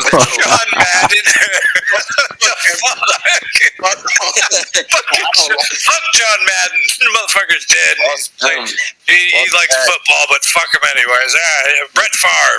Fuck Brett Favre. Fuck Aaron Rodgers. Fuck Adams. Like fuck Budenholzer, whatever his name is. Fuck Budenholzer, all of them. Fuck Kareem, he was on the Bucks too. Like, fuck everybody. Y'all will never be champions. Y'all will never be champions. Y'all are not like that. Your ass. Sorry. Two-time MVP in the same year, won Defensive Player of the Year on your team. You had another guard that managed to clamp up Damian Lillard and send him packing when he played for the Pelicans. And y'all had quote-unquote the KD stopper, and y'all can't even stop Kevin Durant, a hobble James Harden, and trash role players. Yo, I'm crying, son. Like, come on. And so fuck yous out the way. Shout out to James Harden playing 45 minutes off a hamstring injury and just coming out, just being there for the team. And shout out KD for having the game of his career. This is the game of his career. Legacy. Like straight legacy. Shout out to the fans in Barclays Center. And to add to that, Chubbs, this is that game that motherfuckers can shut up about needing, because Shannon Sharp all this morning about just how he's always had to have this and now we don't have it. He needs two superstars to win. He can do it. Yeah, this is that game where he can literally shut the fuck up. You see what the man's about. Who cares that he went to a super team? Whatever. But the man literally just put everything on his shoulders at the most crucial time in the series, and you could shut the fuck up. That's pretty much. Shout out to the whole Nets Nation. We out here. Everybody was just down and out the whole day, and then the game happened. That first half, we all thought it was over, and then KD said, "Hold up, y'all thought this was over?" And then we came right back. Hold up, wait a minute. Y'all thought I was finished. You don't know who I am? Facts. Nets in 6, and Joe Harris can kiss my ass until you can hit a shot. You need to, Chubbs. Before you go to bed tonight, please pray for Joe Harris. Would you? Yo, shout out. You want him to do good. I'm gonna do the prayer. Should I do the? Are you telling me that as a Nets fan and as Joe Harris being a prior Net, you don't want him to do good? You need to pray for him. You really do. Yo, Thursday, should I do the prayer circle? Let me know in the chat right now, y'all. Should I do the prayer circle for Joe Harris or I was gonna do it for KD, but should I do it for Joe Harris on Thursday? Yeah, just pray, bro. Thursday for Joe Harris. He needs an Joe Harris needs an exorcism right now. He really does. He really does. He really does. I love that man. I love Joey Buckets. Everybody knows this, but that man is struggling, and I guarantee you that dude feels like mad shit right now.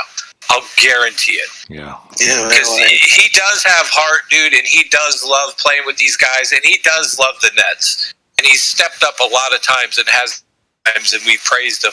And man is in a slump.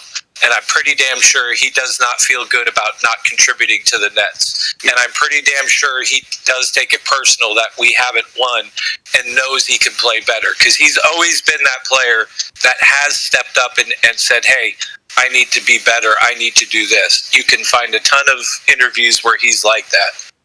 So he does need an exorcism. And shout out to Jeffrey Lynn Green.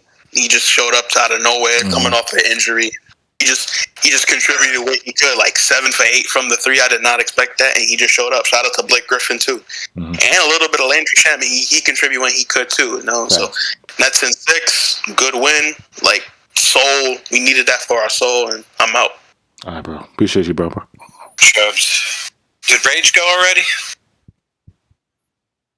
Rage. I think Rage dipped. Did Rage dip? No, he's in here. His mic's lighting up, but you can't hear him. So I guess let's see. My last words, I definitely, like I said earlier, was way down. Losing Kyrie kind of broke something in me, and I just was like, I was just beginning to feel like this wasn't. I told you, bro. That's what you got. That's what you got me, bro. I told you to keep the faith. I was like, keep the faith. Of course, and I get that, but you gotta. As long as I've been alive and as old as I've been, as I am, and watching the amount of basketball I've watched, it's not very often you see what has happened to the Nets. Right. And that team succeeds. So part of me digs into looking at a little bit of reality, being realistic. I know we have KD the Great.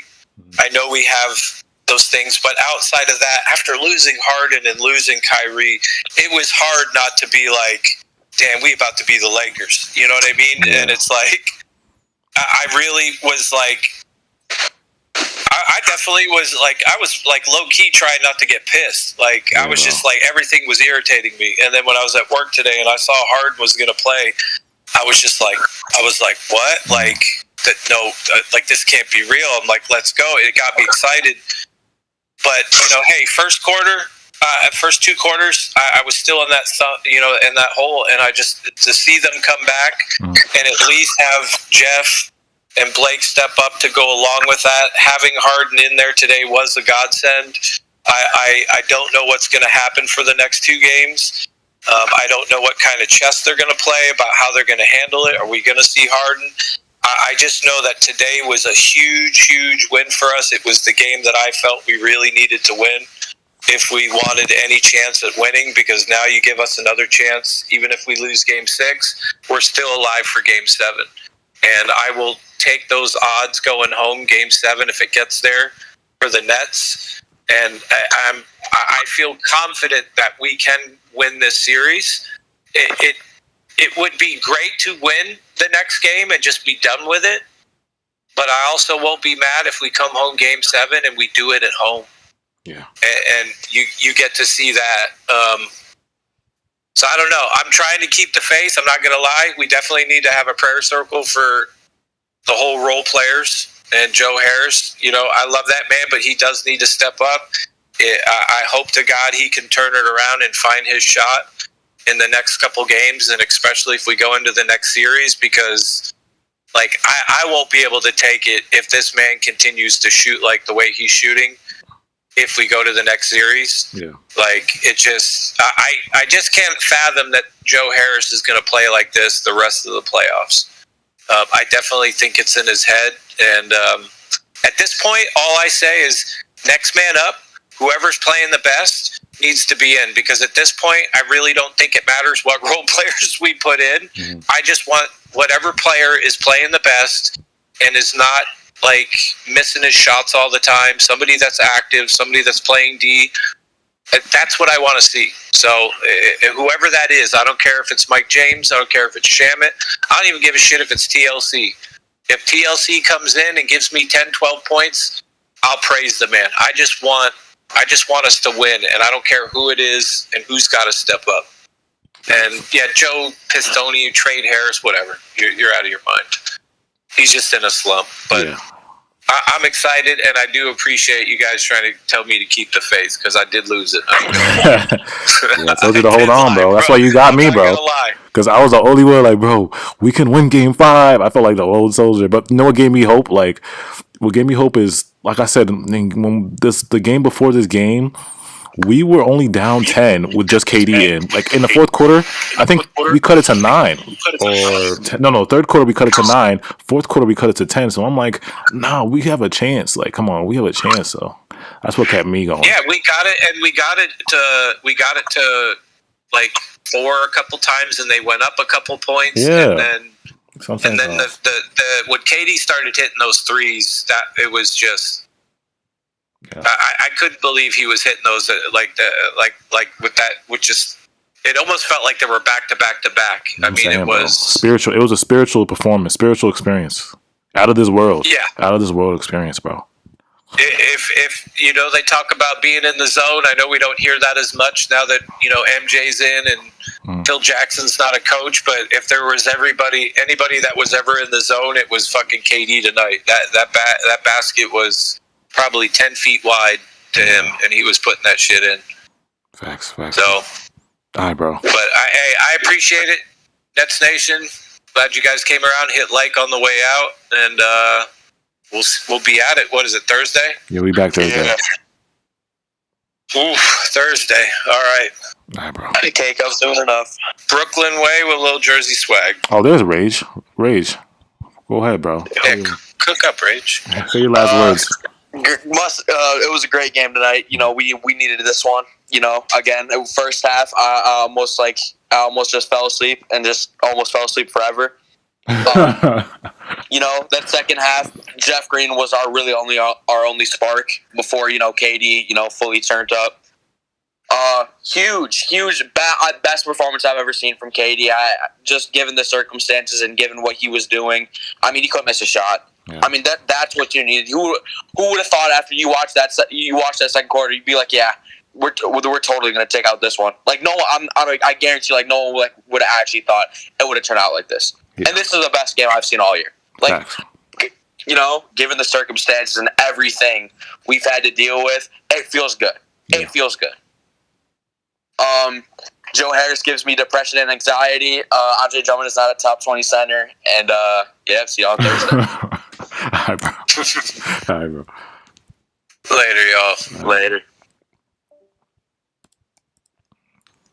Yeah, Nets Nation. What a game, bro. What a game. I might stay up all night. This is crazy. Like, I still am in shock. Can't believe this. I couldn't believe tonight. Tonight was one of the... How long was the stream? 3 hours? It was one of the longest stream, but it was well worth the long stream. Appreciate everybody that stayed with me, that stayed tuned in. All my day ones that actually supported me. Before I hit 5K, before I started getting all these numbers. Appreciate all the people that actually supported my videos and watched. Just stuck with me this whole season. It was just crazy. Again, if you don't follow me on Instagram, follow me on Instagram at NetsKingdom711. And then if you don't, and also join our Discord, you'll be able to come on and speak your mind. So I pinned the Discord right there. You see how Rage put the Discord in the chat. The Discord right there. If you don't know what Discord is, it's basically like an app where you can talk. It's a giant server. I made a Nets server, so there's about 200 people in Nets fans in here just talking Nets all day, 24/7. We post news and we talk. Actually, it's not just about Nets. It's just we talk basketball too. So, but majority is about the Nets. It's a Nets server, kind of like Nets Reddit. So, appreciate all you guys who support. If you make a Discord, join the Discord. Follow me on Instagram at NetsKingdom711. Shout out everybody that's in here. Somebody said New York texted how's Kyrie's ankle. Praying for the best. I don't think Kyrie's going to be back this series. I hope I'm wrong, but from my basketball experience that I've played, usually 2 weeks is probably the most time that Kyrie needs for a lower ankle sprain like that. I would say 2 weeks or a week and a half at the most, 10 days. A lot of icing, stretching, keeping it raised and not being on it a lot.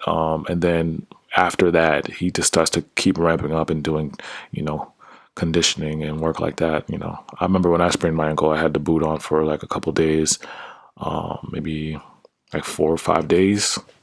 And then, no, actually it was like, 4 or 5 days, like a week. And then that second week, they take the boot off and start doing you start ramping up, just stretching it. It depends how swollen it is, though.